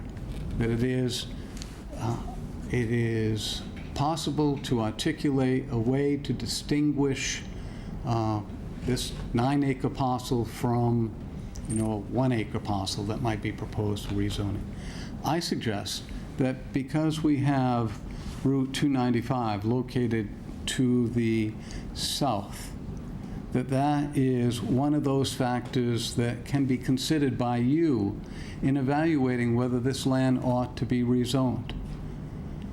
Because it does have some chilling effect on the price that might be obtained for a lot there if it were developed as single family.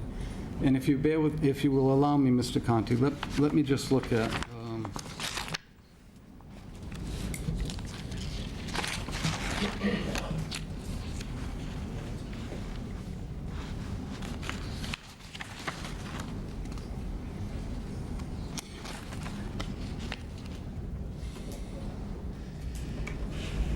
the council is supposed to consider these types of factors, the surrounding area, the size of the parcel, in evaluating whether there is some benefit that is to be obtained to the community, not simply for the developer, but for the community as a whole.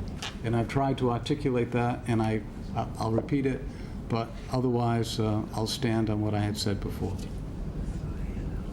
Just to follow up, so Mr. Casey, in your research of the law, where you found that larger parcels were more amenable to be not considered spot zoning, and smaller parcels like 1 acre were considered to be, we're talking about 8 acres here. That seems to be a small parcel in my mind. Was there, in your research of the parcels, did you encounter 8 acre parcels that were zoned and that were not contested for being spot zones? What I would like to do, Mr. Conti, is provide you with a couple of cases to the, through the president and to the planning board that speak to cases that were upheld and those that were overturned, that speak to the issue of size, because I don't want to make a statement to you now that isn't accurate. Thank you, Mr. Casey. Thank you, Mr. President. Thank you. Any other questions for Attorney Casey at this time from the planning board or the council? Mr. Delicio? Yep. He asked about the duration, and that wasn't answered. How long is it going to take to build this? If I may?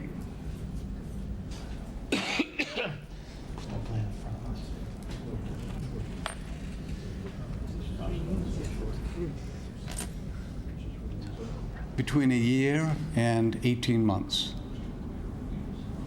And I apologize if I didn't answer any other questions. Vice President Krieger. Thank you. There aren't any plans for any of us to look at right now, so I wouldn't expect you to know off the top of your head the duration of how long that would take. I mean, of course, it's a good question. I just merely have a comment, and I don't usually do this, especially during public hearings. I appreciate your ability to come in front of this municipal council. The last couple times it's been a little heated, and I appreciate your ability to come in front of us and educate us, even though on occasion perhaps maybe there are some phrases that were used that may have been insulting. But thank you. That's from me. Continue. Thank you. Yes, Melinda. And have you thought about the idea about regulation that says no more than 50, you absolutely have to have a second means of access? Do you think that cluster zoning is, cluster development is an exception to that? I just don't know. It's a very interesting issue. And I say that because, and I say this with the greatest respect, because I'm going to see you at some point on another matter. The rules and regulations that are adopted by the planning board are your best effort based on consultation with the Director of Planning and Development to develop guidelines for development of property. The Zoning Board of Appeals, as it is the special permit granting authority, is driven by the standards set forth in the zoning ordinance, section 17.9.4, standards for the grant of a special permit. There are no specific requirements associated with a zoning relief. So there isn't, even though I think that the zoning board can take notice of what it is that the planning board uses in evaluating safety issues, the zoning board isn't bound by that. So it isn't to say that it isn't it isn't important, but in the context of going to the zoning board, they're not necessarily going to look at your rules and regulations. And I should point out one other thing, which I think shows that the municipal council has been working to develop a more creative, more flexible development scheme for real estate, in that the council has adopted the regulations for cluster developments. And there is, under the ordinance as it exists now, an opportunity to apply to the Zoning Board of Appeals for a special permit for 48 units if we were to dedicate those to over 55.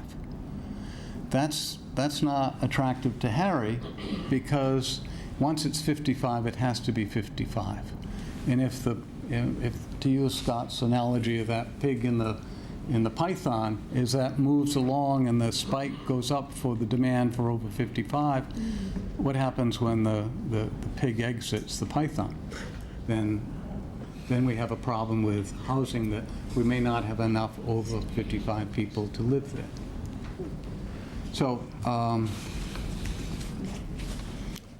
think that's the applicant's case. I know that there were some of the neighbors that expressed concerns about viewing it.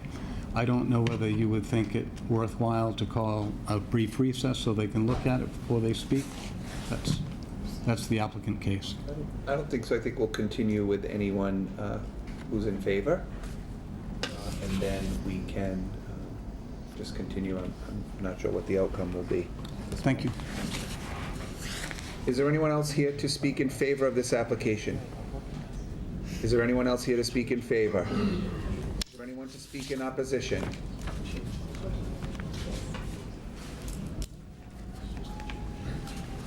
I'm not sure who I did this to. I did not realize I should have made copies, but I have a petition from all the neighbors. I know the gentleman said that the neighbors he talked to, 50% were in favor. Hold on. I'm sorry. Mind identifying yourself for the I'm record? sorry. My name's Elizabeth Souza. I live on 20 MacDonald Lane in Attleboro, Mass. Okay, thank you. And I was the neighbor that he was talking about that did not call him, just so you know that. So, like I said, I don't know where he got 50% of the neighbors were in favor of it, because all of the neighbors that I talked to signed the petition that they were not in favor of this project. A lot of the things that you said I have written down about only one way in, 500 feet. Right now, it's a quiet residential area. With that much, it's going to be turned into a very noisy neighborhood, a lot of traffic.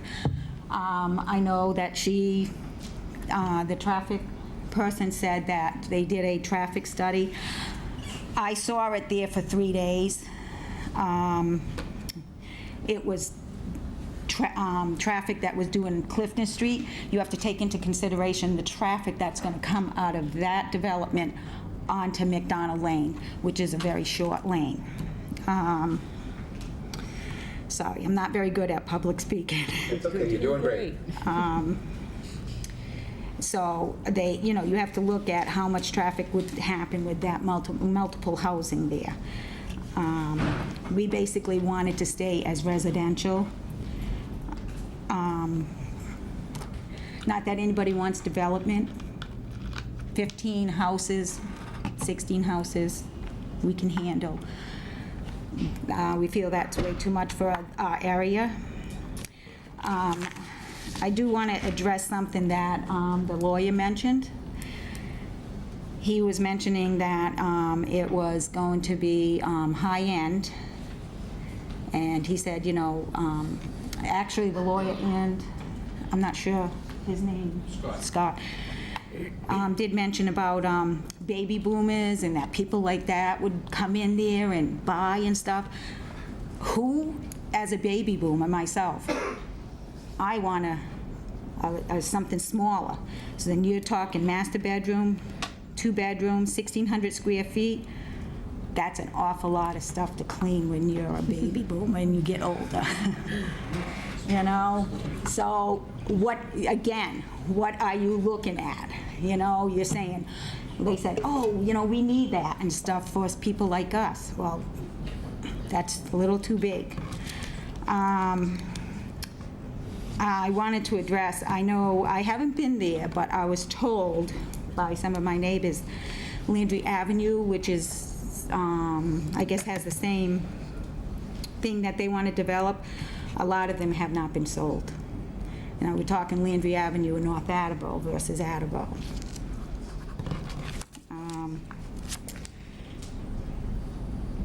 And we were told that the project would take 3 to 4 years. Now they're saying, 1 to 2 years, so what is it?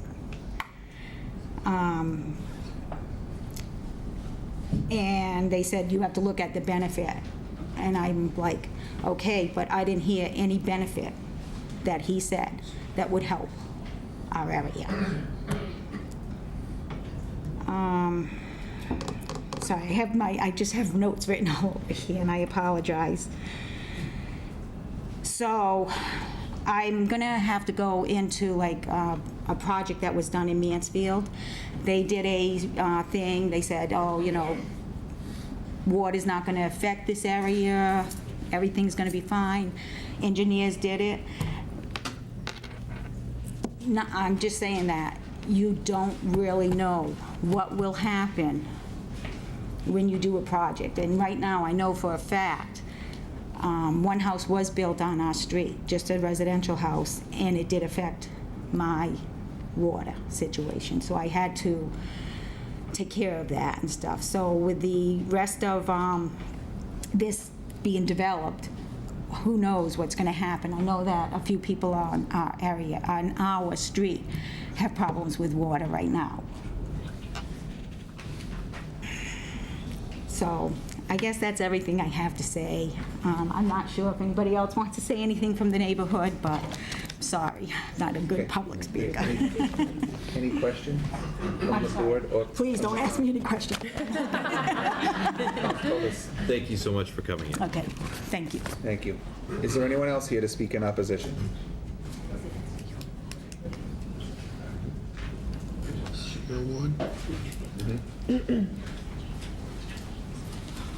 Hi, good evening. My name is Christopher Sullivan. I live at 150 John Reza Drive in North Attleboro. So I'm one of the abutters. Very interesting presentation. Thank everyone for their hard work and kind of a fascinating civics lesson. There's a lot of things pointed out as to what people were told. And I was just told by letter last week that this could be in my backyard. So I want to thank the president and the committee chairman for the way you've asked the questions. There's a lot of questions here. That's a very small 8-acre parcel. 295, if you don't know what a Jake break is, come to my house in the morning. You'll hear it. You'll hear the traffic queuing up in the afternoon. You'll hear it in the morning. I'm not sure the traffic study, if it took into account John Reza, the infamous cut through, through the falls. We love it there. We've raised 2 kids, gone to college. It's a great spot. I'm not against progress, but I can't see a development of that size with all the needs being addressed. I just can't understand it. I can't fathom it. And I respectfully ask that you just keep it zoned as it is for single residential. I had a couple notes I checked off as well. Bear with me. Question about blasting. I'm in the process of repitching the land around my foundation, which is settled after 30 years because I have water in my basement. So I'm working on that. So blasting would be a big concern. Staging of how it's being built. Is it all being built at once? I know economically you probably can't afford to fund it all at once, so is 18 months really atypical, or is it a 3-year build-out? 'Cause I'm a baby boomer too, so. Basement. The data that was collected on the traffic, I just think that John Reza, where it is such a busy street, should be, taken into account. I think that's really it. I think we all have an American dream. I'm living in mine. I love the Attleboro area. This has been a great process. And I hope you see fit to keep the integrity of a single-family neighborhood the way it is. There's nothing like this right around it. It's hardworking people. We respect your decision, but we hope you respect our decision as well. Thank you. Sullivan. What? Oh, I'm sorry, yes. Mr. Sullivan. Any question? Yeah. I know I got questions. No, what was your address? I'm sorry. Oh, 150 John Reza Drive, Christopher Sullivan. Great. Thank you. Thank you. Well, you're welcome. Thank you. Thank you. Is there anyone else to speak in opposition? She's coming back. Unfortunately, you can't. Get one of your friends to do it. Is there anyone else to speak in opposition? Get one of you. She's trying to. I'm John Cangiano from 140 John Reza Drive in Attleboro Falls. Neighbors of Chris, and obviously didn't know anything about this until last week. I've lived at 140 John Reza for 17 years, and my backyard is the woods, and I knew someday it was going to be developed, but I'd purchased the land knowing that it was going to be single, an SR, single resident land, residence, and probably 12 to 16 houses back there. We all take care of our neighborhoods, our land and so forth, and I expect the same thing.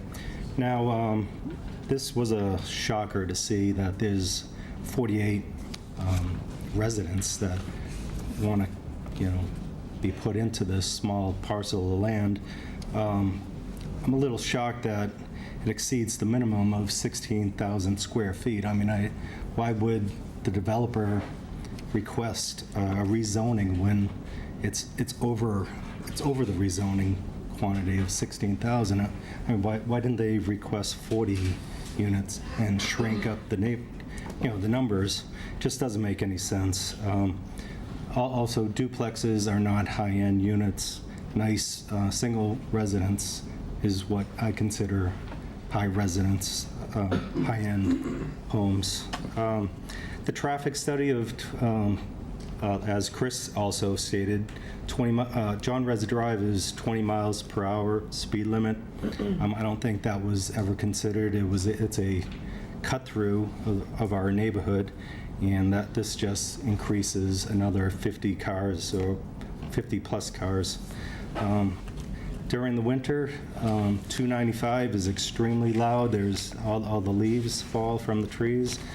Summer, it's a little better, but now with this happening, I mean, it was going to happen at some point, but nothing like this. It's going to be extremely loud, and it's only going to make the whole entire area much unbearable. What else do I have here? I mean, I was just kind of going back and forth with, 20 homes, 16 homes, the 31 stalls for 48 residents. I mean, it just doesn't look like there's enough parking for that area. I mean, I just really feel if they're going to do something, they really need to shrink it up. Why reach for the moon when it's not, it just doesn't make any sense. So, rezoning this, the request to rezone this parcel from an SRD to a GRC to build 20-foot duplex structures has an undesirable effect on our neighborhood, public, and the environment.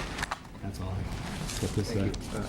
Council Hall. Sure, I just have one question, because two people mentioned this. I'm not familiar necessarily with the area, so how does the traffic get affected?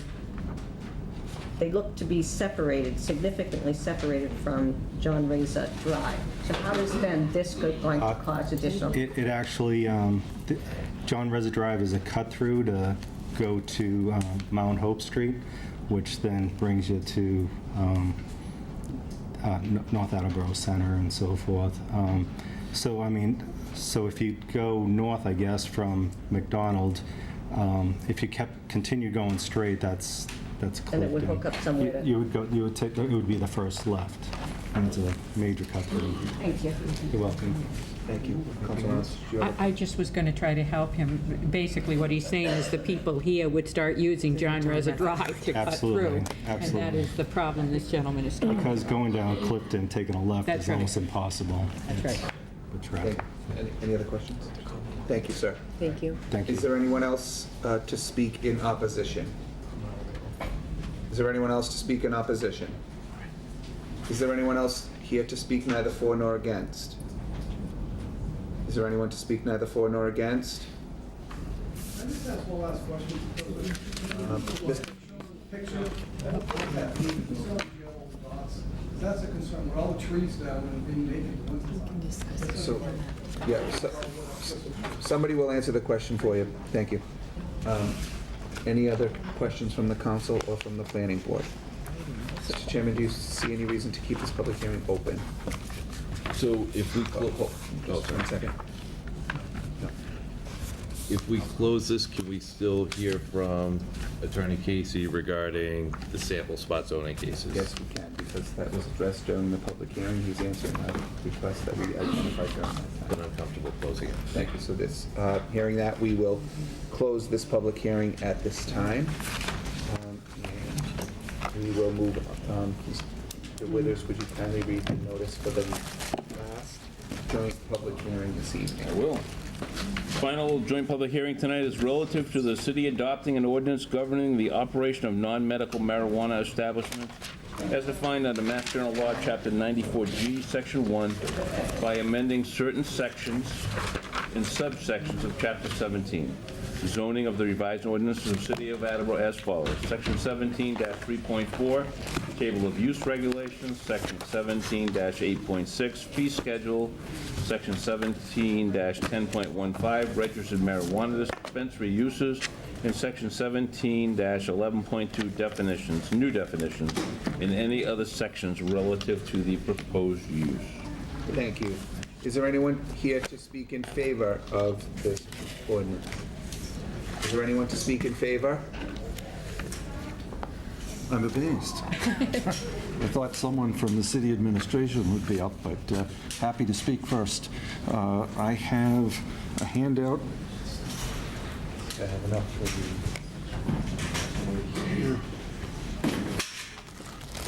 I have one for every member of the council, plus Mr. Withers, and should I give one to Virginia, or?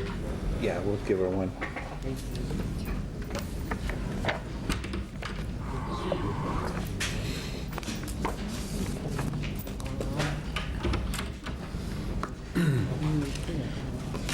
Mr. President, members of the council,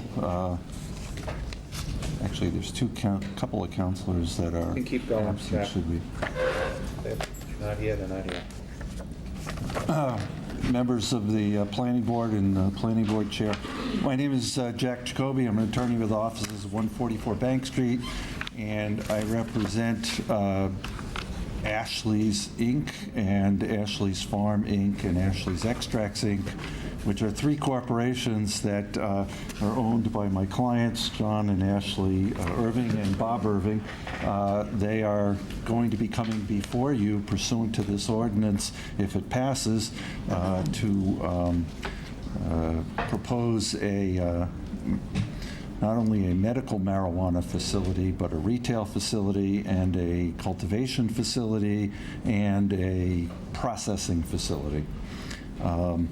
And so I have taken a long, hard look at the proposed ordinance, and I want to state at the outset that I think it is well drafted and a compliment to the hard work of those who drafted it. I know Councilor Kobus is probably the principal author, but anyone else who worked on it, Mr. Arasian, the city solicitor, other councilors, this is a well-done ordinance. Of course, being a lawyer, I have to suggest that there are a few areas where it might be better. And so I submit for your consideration the following. I'm going to start with some more theoretical things and get to some more practical things. My first question in my memorandum is who should be the special permit granting authority. In general, special permits... Order. This is not related to the public hearing. We've already had that discussion. Yeah, we had the discussion on the permit granting authority, and at the moment, it is the municipal council. So we're not having that debate tonight. Mr. President, the proposed ordinance says that the municipal council would be the special permit granting authority. How can you prohibit me then from speaking to you and saying I think it should be something different? That's the ordinance, the language of the ordinance. You just did, right? You didn't let me finish, and you just said it. Okay. So you can move on to the next topic. We're not talking about whether this council should be the special permit granting authority. We had that discussion several months ago. May I address that further? No, you may not. It was a point of order by Councilor Holmes, and I am in agreement with her that it is not appropriate to discuss who the granting authority is at this time. You've submitted it in writing, and you just said it publicly anyway.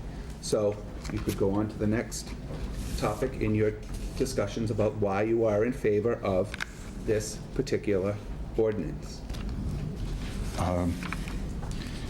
Please note my objection for the record. Thank you. The second point is a practical point, and I titled it Other Relief an Applicant May Need. The municipal council as I read this ordinance, would be granting the special permit for the use. However, in almost every project that I have been involved in, there are other issues that need to be dealt with by a special permit granting authority, so that you may need the site to be graded and an earth removal permit is required. In many other cases, there are special permits and variances necessary or appropriate with regard to parking space size, the number of parking spaces,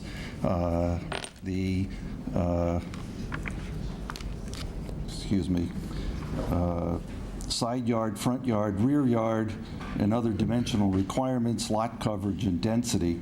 And my suggestion to you is that you add a new Section J to the ordinance.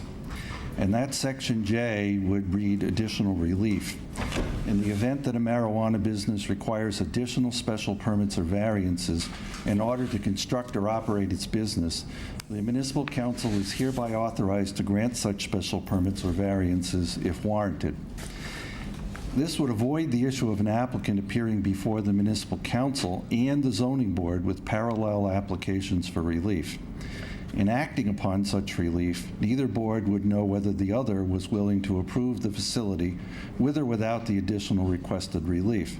This might also lead to two different appeals of two different decisions to the Superior Court of the Land Court. So my suggestion is that if the municipal council is to be, as you seem to have decided to be, the special permit granting authority, that you ought to grant all of the relief that's necessary to build the project in one place, rather than having the applicant have two parallel applications to two parallel boards. And so if you look in the additional pages that I have given you, you will see one of those pages where I wrote out that particular section that I suggest you adopt and that you streamline the process.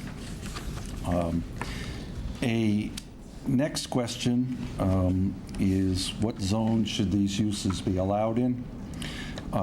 At the current time, medical marijuana uses are allowed by special permit in the industrial zone.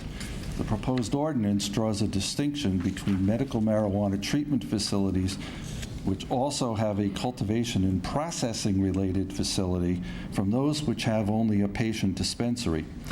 The proposed ordinance then goes on to prohibit full-service medical marijuana treatment facilities from all zones, tempered, however, by a footnote which allows those who had a host agreement prior to July 1st, 2018 to operate in the industrial zones.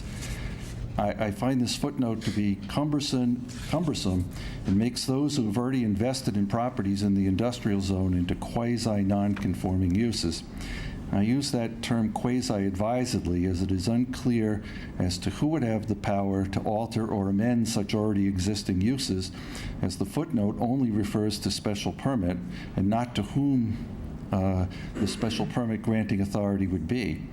It also appears to draw an arbitrary dividing line of July 1st, 2018, and seems to be setting a policy for the city that an industrial zone is an appropriate place for such a facility, but only if an extraneous factor such as a host agreement was in place by a certain date.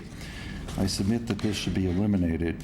I further submit that in the table of use regulations in the proposed ordinance be altered by substituting the letters SMC in 10 places, as I have set forth on the markup that you'll find attached to my memorandum. My client has made a substantial investment in property in the industrial zone with the hope and expectation that they would be able to operate both their medical marijuana treatment facility and their retail facility in the industrial zone. There has been public support for that type of use in the industrial zone voiced by our police chief in the past. Don't want to speak for him, but I have read that in the media.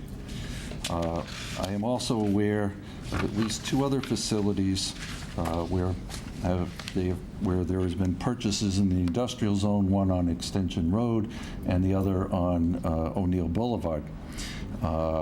And I don't want to speak for them, but perhaps they intended retail sales as well. the proposed table of use regulations eliminates retail sales in the industrial zone and limits it to business zones. I suggest that wherever in the city such facilities are established, since it would be regulated by special permit, that broadening the table of use regulations to allow retail sales in industrial as well as business zones treats those who have already made an investment fairly and eliminates that problematical footnote. My fourth item was section H1E. This section applies to an applicant who no later than January 31st of each year must submit certain information to the city clerk and the inspection department. My only issue with this is the last portion, which requires the holder of a special permit to, quote, demonstrate compliance with the conditions of the special permit, end quote. I'm not sure how anyone could actually do that other than saying I comply. I suggest a more effective way of dealing with this would be to eliminate that final phrase and add the following. The building inspector may enter any marijuana business during regular business hours to determine whether the business remains in compliance with the conditions of its special permit, end quote. I think that would give you the confidence that the conditions were being met because the building inspector is your chief zoning enforcement officer anyway. Lastly is insurance. Section E3F. I just have a question, a clarifying question for you, Jack. You said H1E? I believe that's correct. Yeah, page 7. Okay, yeah, got it. And I marked it up on the pages I attached to the memo, trying to make it easy for you to find things. Do you see where it is, Mr. President? I do. Okay. Thank you. So then section E3F provides that the applicant have insurance in full force and effect that complies with the greater of the following, and it lists Chapter 94G, 94I, Chapter 369 of the Acts of 2012, 105 CMR 725, and 935 CMR 500. My review of the chapters in the general laws does not disclose any insurance requirements contained in those laws. The regulations, however, that were adopted pursuant to those laws do require insurance, and I have attached those regulations to my memo, and thankfully the DPH and the CCC have adopted the same requirements. It wouldn't be unusual for two state agencies to have something different. What they require is product liability insurance and regular liability insurance if someone falls down. Your ordinance requires that insurance to be in place at the time of the application for the special permit. My suggestion is this section be reworded to say that the insurance must be in full force and effect as of the date of the permitted facility's occupancy permit, rather than at the time of the application. This would, people have to build their facilities. You're not going to start out from day one with a cultivation facility. You're not going to start out from day one with a manufacturing facility. And so my suggestion is that this section be deleted from E3 and be moved to a new section in H1, which would be sub H, and I have that attached here. So that would not require the applicant, if they take a year to get their facility up and running, to have to pay for product liability insurance for that period of time. They're obviously going to have builder's risk insurance while they're building the facility, but so those are the tweaks that I would suggest, but I want to reiterate what I said at the beginning, which is that I think that this has been really a masterful job of drafting, and I think that this will well serve the city as we embark in a something that I never thought I'd see in my lifetime. Thank you. Any questions for Attorney Jacoby? Counsel Copus? I would just like to thank you for these carefully thought out recommendations, and I very much intend to review these, and I've already read through these and have a rough idea of where I want to move forward with them. So I just wanted to thank you and let you know that we'll pay close attention to these and give them careful consideration. Thank you. Thank you. Any questions from the planning board? I had a very hard time reading your Excuse me? I had a hard time reading your writing in a lot of places. My secretary says the same thing. You have to review this. Can you submit I could, changes, suggestions, edits? I certainly could. I think it's in the. I think it's in the body of the memo. Of the memo, yeah. All right. Any other questions from the council? Council Hall? Just a comment, I think, also being involved from way back and following this along, I think a lot of, and seeing how things have been executed in real life, because all of this was sort of conceptual and philosophical to us when we first started doing the best that we could. But as these things have rolled out, you can see that even though we permitted a long time ago, we still don't have the facility up and running, and it just goes to show what the lead time is on one of these facilities, and I think you're right. The one thing we have to be very careful of is to really minimize the cost of these businesses and everything that's going on in the state right now and so forth, to make sure that we only start having them to have additional costs when they really need to have that. So I agree with you. I think waiting for the insurance and so forth, lag time when you have auctions. See, again, these are just things that, as we've rolled out, make a lot more sense to us now. So I also appreciate your comments. Yeah. Thank you. Any other comments or questions for Attorney Jacoby? Thank you, Jack. Thank you for allowing me to, Not for Jack. Okay, thank you. thank you for allowing me to speak on this subject, and I look forward to having an ordinance in the city that will allow businesses to go forward and build facilities and pay us some good taxes. Thank you. Is there anyone else? President Cooper, if it would be possible, when I stepped away from the desk a few moments ago, if you could have the planning board introduce themselves so that our administrative assistant knows who they are. She hasn't been introduced. That would be terrific. Oh, sure. Thank you. Or perhaps the chairperson could introduce her. So she's taken minutes. Virginia's in the back taking minutes, but she's not sure of the names of the planning board members as she's taking them. So if you just quickly would introduce yourself for the record. Why don't we just supply a list of, give her a list of who's.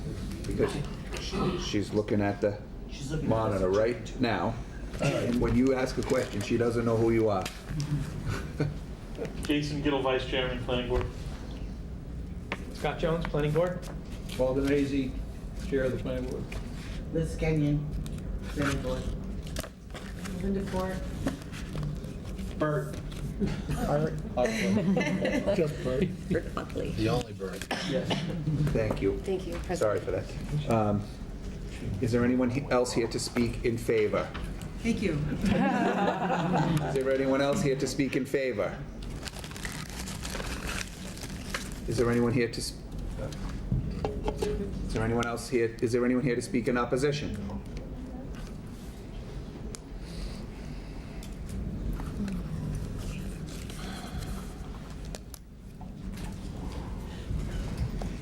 My name is Francis Anthony Balut, and I live in my residence at 120 Carrier Avenue in South Attleboro. I want to be sure that I'm looking at the same public hearing as the person who just spoke about medical marijuana, because this public notice that I have dated here of July 17 refers to non-medical marijuana. So the first question that I want to present to the board is, what person provided the wording in the paragraph saying joint public hearing relative to the city and an ordinance governing the operation of non-medical marijuana? That's what we're talking about tonight, Francis. That's the purpose of the public hearing. Yeah, this is the public hearing, but That's right. I'm asking the question is, who had those words placed on this public notice? The city council. All of you? You all voted? Me. Okay. I guess I'm ultimately responsible for the The advertising. president of the city council put all these words that are on this public notice, published it in the newspaper. It was an appropriately advertised public hearing tonight, Francis, for the city to adopt an ordinance governing the operation of non-medical marijuana establishments as printed in the paper and read by the city clerk tonight. Okay, thank you. You're welcome. The second question that I have is, why did this paragraph attempt, in my opinion, to deceive the public by not saying recreational and/or adult marijuana? Francis, it was legally advertised. It was read this evening, exactly as you just stated, non-medical marijuana establishments. But you do understand what I'm... I don't, but that's okay. We can move on. No, I'm hoping that you would understand that this sounds like the politicians in Boston. They say negative things which mean really positive. But to get on with my presentation, if you would, please. That would be great. I have 2 newspaper articles of the Sun Chronicle that I would really like to read, and I believe it applies to the recreational marijuana. On this first I'm gonna point of order real quick. newspaper. Instead of a reading, can we just have a quick synopsis of each article? Yes. Francis, you could give us a synopsis of the articles. That would be great, and you could submit them with your testimony to the council for the record. Well, there are paragraphs that I wanted to read from this newspaper dated June 30 and July 1st. And on page A8, they refer to a recreational license yet to be issued. And that will take a moment for me to turn to that page.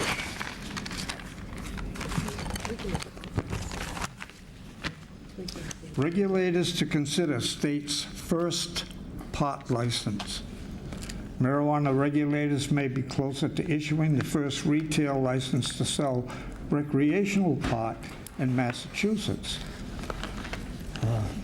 And the company currently operates a medical marijuana dispensary in the Worcester So point of order. County town. Point of order. So, Francis, please accept my sincerest of apologies. This is a public hearing with regards to the ordinance that has been written with regards to how the city of Attleboro will manage and how we can legislate non-medical marijuana. So we're not necessarily concerned with where the state is at in their process at the current time, because we have a moratorium in place with regards to non-medical marijuana. And this is specifically, if you'd like to make comments specific to the ordinance that has been written, that's what we're here for, but we're not here to read the newspaper. And if you would like to submit that to Virginia, we're happy to she can make copies and we can all see it. So that would be the reason for my point of order. Again, Francis, I would suggest to you that you put those, your comments with those articles in writing to Virginia. And do you have a copy of the ordinance as written for non-medical marijuana? Because I feel like there's some confusion. I actually do have an envelope from Senator Ross's office, which just indicated the way I'm not interested in Senator Ross's office. the state operated. I'm interested in making sure that you have a copy of the city ordinance that was advertised in the paper. That I saw you had the advertisement, right. But do you have a copy of the ordinance that we're talking about tonight? Because we can make sure you get that. I don't think so. Okay. So who would supply me with that? We'll get it for you.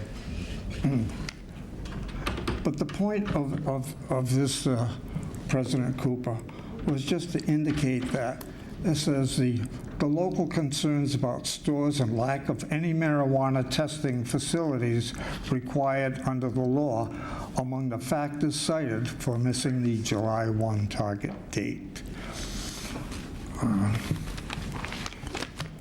And Yes, Councilor Delicio. Thank you. He has a question for you, Francis. More of a comment. Mr. Balut, I really, as always, we appreciate you coming down, and you know, you've brought several topics and concerns in front of us, whether a committee of the whole, public hearings, and we certainly appreciate your input.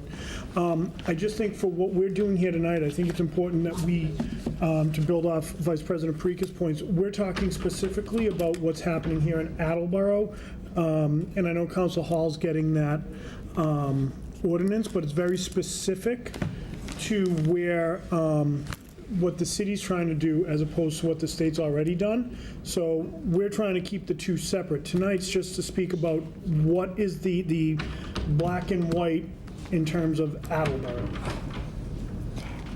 if you would give me the permission to at least start reading some information that I have here, and then if you don't agree that it applies, I will understand that. But I was actually looking for an amendment to the current thought that the council had in reference to recreational marijuana. And this here was a newspaper article on Tuesday, June 26th in the Sun Chronicle that indicated that the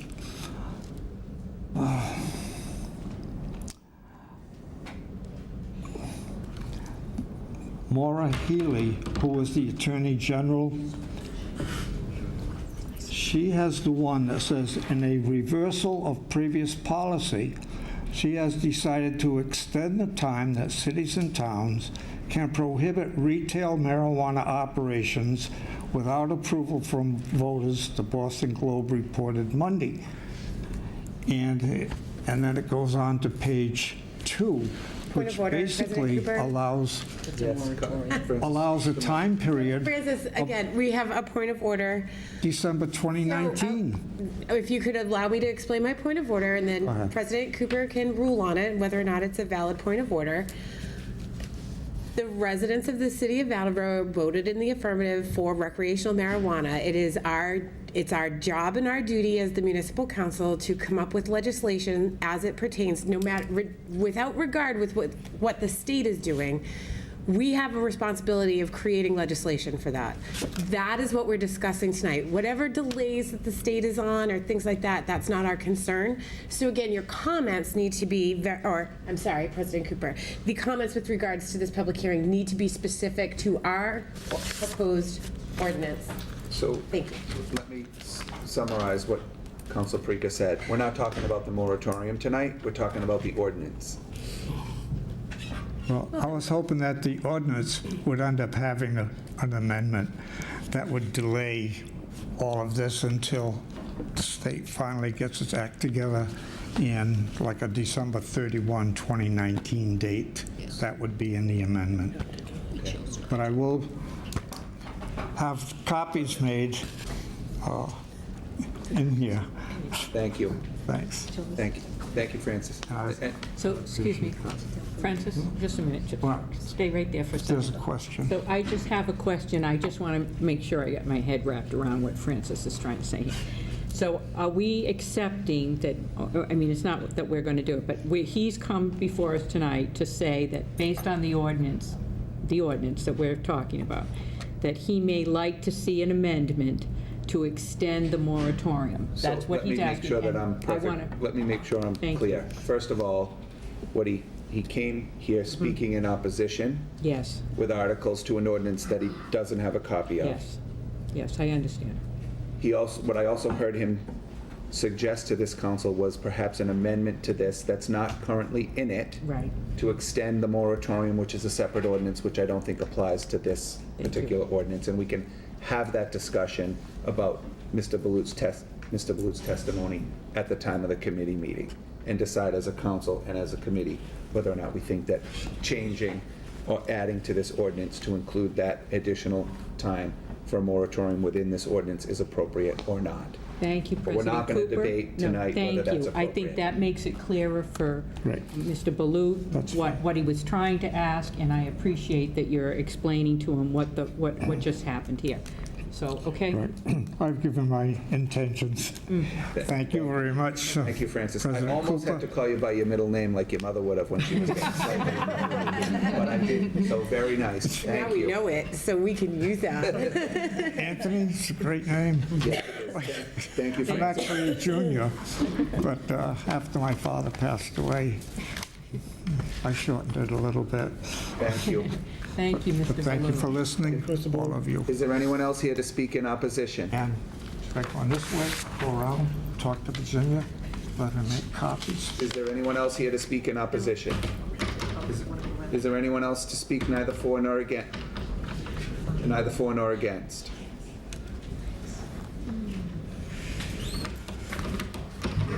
Ashley Irving, 71 Tanager Road, Attleboro. I just wanted to clarify that from my understanding, we are deleting the medical marijuana ordinance that's currently here and replacing it with this one? And therefore, this one would govern both medical and non-medical? Yes. No? Yes? Kind of, yeah. So I just wanted to clarify that this new ordinance will govern both medical and non-medical. Thank you. Correct. Any other questions? Ashley, you ran away too fast. As everyone has tonight, right? Any questions for Ashley? Thank you. Is there anyone else here to speak neither for nor against? Anyone to speak neither for nor against? Thank you. Mr. Chairman, do you see any reason to keep this public hearing open? I do not. Planning board? Council Halpia? I just want a clarification. So we have one ordinance, but it does address medical and recreational differently in the ordinance. Is that correct? That is correct. Got it. So that's Where there's clarification. differences, it specifies the exceptions. Thank you. So that's a little bit different than what's being said. So basically, there's one ordinance, but medical is handled differently than recreational. So there's two different. Handled the same. Thank you. Both addressing the same. Correct. Would you like to close this public hearing? Yes, please. So this public hearing is closed. Thank you, planning board members. Good night, planning board members. Continuing in the other room. the annex. Good luck. Okay. Welcome to our world. Welcome to our world. Welcome to our world. We can get those back, 'cause those were, yeah. I think the numbers are up again now. Awesome stuff. 6-minute recess. Nice to see you. Thank you, we are recessed until 9:30. Putting my timer on. What did you say to me? Where we Yeah, we can put it on. recess? Oh, yeah, yeah. That's right, go fast. If there's any snacks.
Call the council back to order at 9:33. Mr. Withers, would you kindly read the additional communication? I certainly would, Mr. President Cooper. The first one is we received a communication dated July 16, 2018, from attorney Edward Casey filing an application to amend the Class II license for State Line Auto Brokers, Inc. of 1115 Washington Street, Attleboro. License Committee, please. Council Dolan, would you like to call for a public hearing on that matter on August 14th? Yes, please.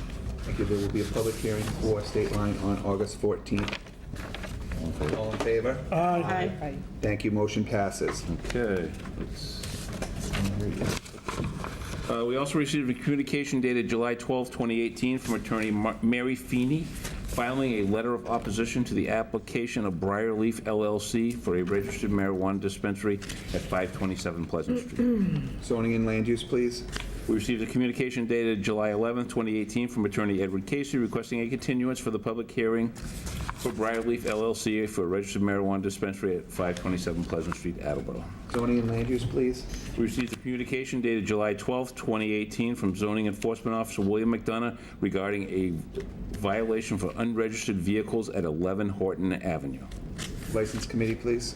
We received a communication dated July 11, 2018, from Zoning Enforcement Officer William McDonough regarding the suspension of the Class II license for Looney Tuned auto sales at 826 Washington Street, Attleboro. License Committee, please. We received a communication dated July 10th, 2018, from Health Agent Alan Perry with comments regarding the application for Canatech LLC at 220 O'Neill Boulevard for a registered marijuana dispensary. Zoning and land use committee, please. We received a petition dated June 21st, 2018, from National Grid for a new stub pole and anchor to be located at the intersection of West Street and South Avenue. Public Works Committee, please. Public hearing for that Public, one? yes. Would you like to call for a public hearing on August 16th? Yes, sir, I would, thank you. Thank you. All in favor? Aye. Thank you. I'll have a public hearing on that matter on August 16th. We also received a petition dated June 20th, 2018, from National Grid to install 1 to 3 inch PVC conduit to handhole located on private property at County Street and Wall Street for a new electrical service. Thank you. Public Works Committee, please. And I'd like to call for a public hearing on August 16th, please. Perfect. All in favor? Aye. Thank you. Motion passes. And we received a petition dated June 4th, 2018, from National Grid to relocate pole number 8250, 50 feet south on Slater Street for the purpose of a system upgrade. Public Works Committee, please. And I would also like to have a public hearing for that poll for National Grid again on August 16th. Thank you. All in favor? Aye. Thank you. Motion passes. We will have a public hearing on August 16th. We also received a communication dated July 3rd, 2018, from Wastewater Superintendent Hayes with comments for the application of Canatech Medicinals, Inc. to operate an RMD and cultivation center at 220 O'Neill Boulevard. Zoning and Land Use Committee, please. And we also received an invitation dated June 19th, 2018, from the South Attleboro Lions Club Foundation for the annual Lee's Pond Festival on Saturday, September 15th, 2018, with a rain date of Sunday, September 16th, from 10:45 to 3 p.m. Copies to all councils. And that is all, Mr. President. Thank you.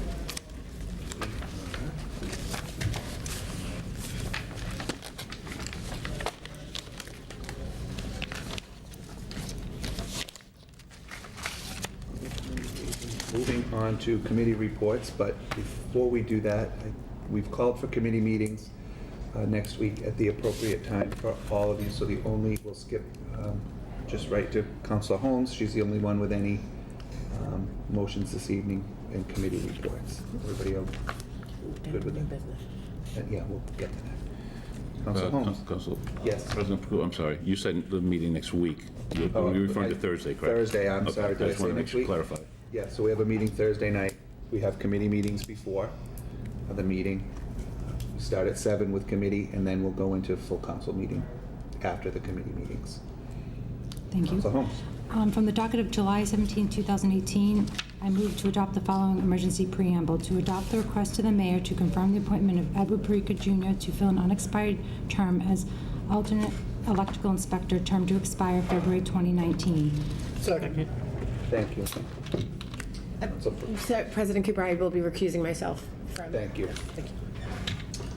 Councilor Holmes.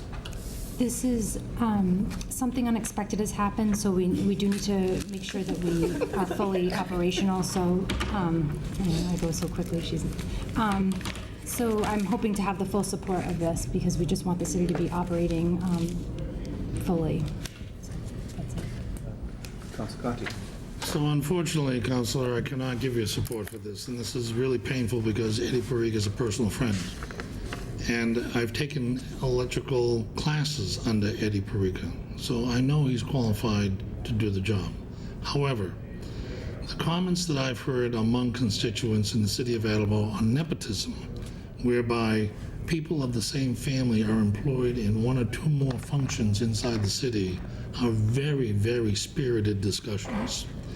And for that reason, because Councilor Parriga is a city councilor, I cannot support Mr. Parriga in this position. And that concludes my comments. Thank you. Any other comments? Councilor Dolan, then Delicio. I apologize. Was there an end date on this? Is this a temporary? So term to expire February 2019. February 19th. Thank you. 6 months, 7 months. Councilor Delicio. Well, I certainly recognize Councilor Conti's concerns. I think that where this is a temporary and emergency basis, we need someone who has familiarity with the city, who has familiarity with the department, who has the resume to back it up. I think in this situation, I'm comfortable supporting this, looking at the separation of Heather and Eddie. And, I think it's probably fair to say that, well, maybe it's not, let me rephrase, I don't know how much input Heather had into this. I think Eddie has demonstrated through his various volunteer efforts throughout this city that he has, whether it was the concession stand, whether it's his work on various boards, that he is committed to the city. He has the resume. I think where it's temporary, I'm very comfortable with this appointment. Councilor Hall, then Reynolds. Sure. I understand the concerns also, and I guess my first question would be, how did this come about then? And I would probably, I know it's an emergency situation, but, I would like to know what the extenuating circumstances perhaps then that Excuse me, point of order. Yeah. I think that we're getting on touchy ground here, and this is something that should be in a executive session. We're talking about people, no? So I had a lengthy discussion today with the city solicitor about the exemptions by which you would enter executive session. Okay, thank you. This is not one of them. The circumstance is that the city of Attleboro does not have the appropriate staff at this time due to some unfortunate circumstance to do the appropriate electrical inspections that we need to get done to keep progress moving in the city of Attleboro. The mayor of the city approached, through Mr. McDonough, approached Mr. Parriga to take on the responsibility in the interim while this situation was happening. So I don't see this as an issue. We have to get an alternative inspector to do the electrical inspections that are required for building permits. I think that was in the memo, and I know it's an emergency, so it comes down all at once. Councilor Blair, then. Mr. President and members of the board, the council, we're very fortunate to be able to find somebody on a short notice with that expertise in the electrical field, where there is a building boom. You'd be holding up homeowners from going into their homes, businesses from locating in Attleboro. Disappointment, if I read it correctly, Mr. President, for 7 months, 6 months. We've got to fill that void. To be able to go out and get a qualified electrician to inspect in the situation out there today where electricians are at a premium, I think we're very fortunate. And I don't see any nepotism or whatever you want to say in this particular appointment. It's temporary, it's necessary, and we're very fortunate to have somebody of that character and that ability to be willing to take that job on a temporary basis. Again, I'm going to refer you all to the note from the building commissioner to the mayor, dated July 11th, and because we've had this discussion, I'm going to read it. Due to unexpected staffing issues with our electrical inspector and limited availability of our 2 alternative inspectors on short notice, I would like you to appoint a 3rd alternative electrical inspector to aid in coverage. I would like to have Edward J. Perica Jr. appointed as an alternative electrical inspector to help with the coverage of our electrical inspections. The appointment would be on an annual basis. I have attached Mr. Perica's resume for your review. Due to the immediate need for this additional help to adequately perform electrical inspections in a timely fashion, I request that this be handled as an emergency measure. Thank you for your consideration. I don't think there's anything else to say on the issue. Councilor Holmes. I will say that Vice President Perica had also mentioned that she would be stepping away from any issue that came up that was electrical in nature, and I do feel like she has come forward and wanted to make sure that that was very clear, that she wants to step away from anything to appear to be a conflict of interest or anything of that nature. So, Thank you. Any other questions or comments? Hearing none, this requires a voice vote to declare it an emergency. All those in favor? Aye. Opposed? So you know we'll have to have a roll call vote. The roll call vote will begin with Councilor Hall. This is just for, it's for... This is for the emergency preamble. Ms. Hall? Yes. Ms. Holmes? yes. Ms. Reynolds? Yes. Ms. Dolan? Yes. Mr. Delissio? Yes. Mr. Cobus? Yes. Mr. Conti? No. Ms. Jackson? Yes. Mr. Blair? Yes. President Cooper? Yes. 9 yeas, 0 nays. Thank you. I didn't. 9 yeas, 1 nay, I'm sorry. That's right. Motion passes. I didn't hear you say nay when I. I did say nay. No, the first with the voice vote. Thank you. Thank you for the roll call. You did for the roll call, yes. So it's 9-1, motion passes. Thank you. Moving on. So the second motion is to approve the request of the mayor to confirm the appointment of Edward Perica Jr. to fill an unexpired term as an alternate electrical inspector, term to expire February 2019. Copies in the packet. Second. Thank you. The motion is in order. Councilor Holmes, any additional comments? No other comments. Any other additional comments? Hearing none, again, we will have a roll call vote, and the vote will begin with Councilor Blair. Mr. Blair? Yes. Ms. Jackson? Yes. Mr. Conti? No. Mr. Cobus? Yes. Mr. Delissio? Yes. Ms. Dolan? Yes. Ms. Reynolds? Yes. Ms. Holmes? Yes. Ms. Hall? Yes. President Cooper? Yes. 9 yeas, 1 nay. Thank you. Motion passes. Sorry, I'm just writing down. Okay. There is no old business. There is one item of new business, and for that, I would recognize Council Conti. Thank you, Mr. President. From the docket of July 17, 2018, I move to refer the following matter to the appropriate committee for study and recommendation. That the City of Council submit a home rule petition in the Massachusetts House of Representatives under Amendment Article 89 in Massachusetts General Law, Chapter 43B of 1966 for the adoption of the following ordinance on a senior tax deferral program, if approved by a 2/3 vote of the municipal council following a public hearing. The approved ordinance will then be submitted to the House on motion from our state legislator for a bill authorizing the city to amend Chapter 169 of the Acts of 2012, House Bill number 3815. Second. Thank you. Councilor Delissio, motion is in order. Councilor Conti. Thank you, Mr. President.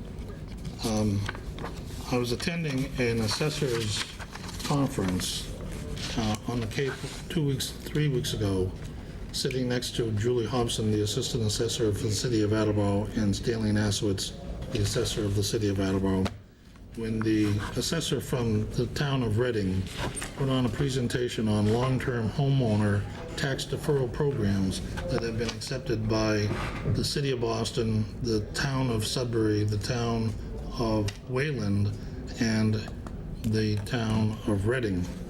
And that's when I learned that the city of Attleboro could submit a home rule amendment to create an ordinance for long-term homeowner tax deferral. And to do that, the city has to follow along very specific state guidelines so that the House can readily, and the Senate can readily, and the governor can readily sign.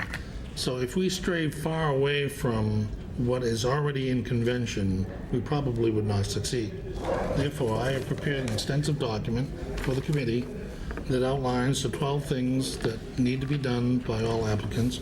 But essentially, it is for Attleboro residents who are at the age of 70 or over, who have lived in the city and owned real estate for 20 years, and who are receiving a tax bill that exceeds their annual income by more than 10%.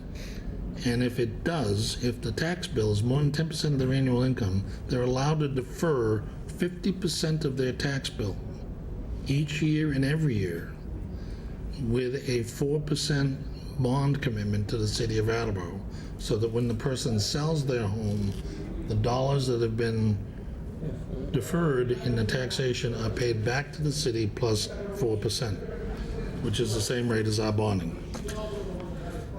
That is the simplest way that I can explain this home rule new business. But I implore the council to please allow it to pass, because I believe when we get into committee discussions and you hear the details of this, you're going to see the great merits for the senior population in the city of Attleboro. And that concludes my comments. Thank you, Council Conti. Any other comments, Council Hall? Yes, I know that we've had a number of these discussions about tax exemption things, and what we've done in the past with this is bundled them and sent them to the administration.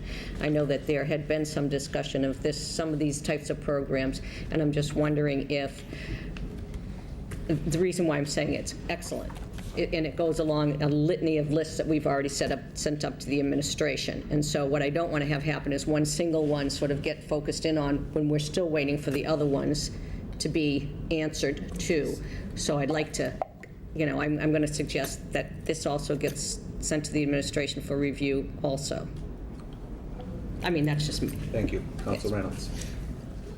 So I understand the point that she's making, but I think this one is a little different because it's already something, it's already coming out of Boston, it is, developed, and so I'd like to see it around here, that we could actually discuss it and decide at that point whether we want to send it up for a further okay. But some of the things that we've already determined here were made up by us as a motion or a design, and this is actually, well, I think it's pretty true. I mean, I just think that this is something that I had heard of, and I do think it'd be worth listening to down here first before we move it. And those are my comments. Thank you. Council Conti, do you have a Thank you, Mr. President. To address Councilor Hall's concerns, I had a long meeting with the city assessor at Nassauwitz, who reviewed this very carefully and said that everything on this paper is completely accurate, and that this is exactly the format of which the administration can go forward. It also has implications for the assessors department. They have to expand their overlay because we don't know how many people will be taking the tax deferral. The amount of overlay that the Board of Assessors is going to have to increase is going to have to be estimated. And I've reviewed this with the mayor, and the mayor has told me that it has his full support. So it's not that this is coming out of the blue into the government of Attleboro. The people who are most affected about it already know about it. Thank you. I think I would add to that, and thank you for calling me a couple of times about what your plan was here, and I did see Stan quickly here today about it. So I am planning to, in addition to a committee, assign it to the administration as well. So that is the plan.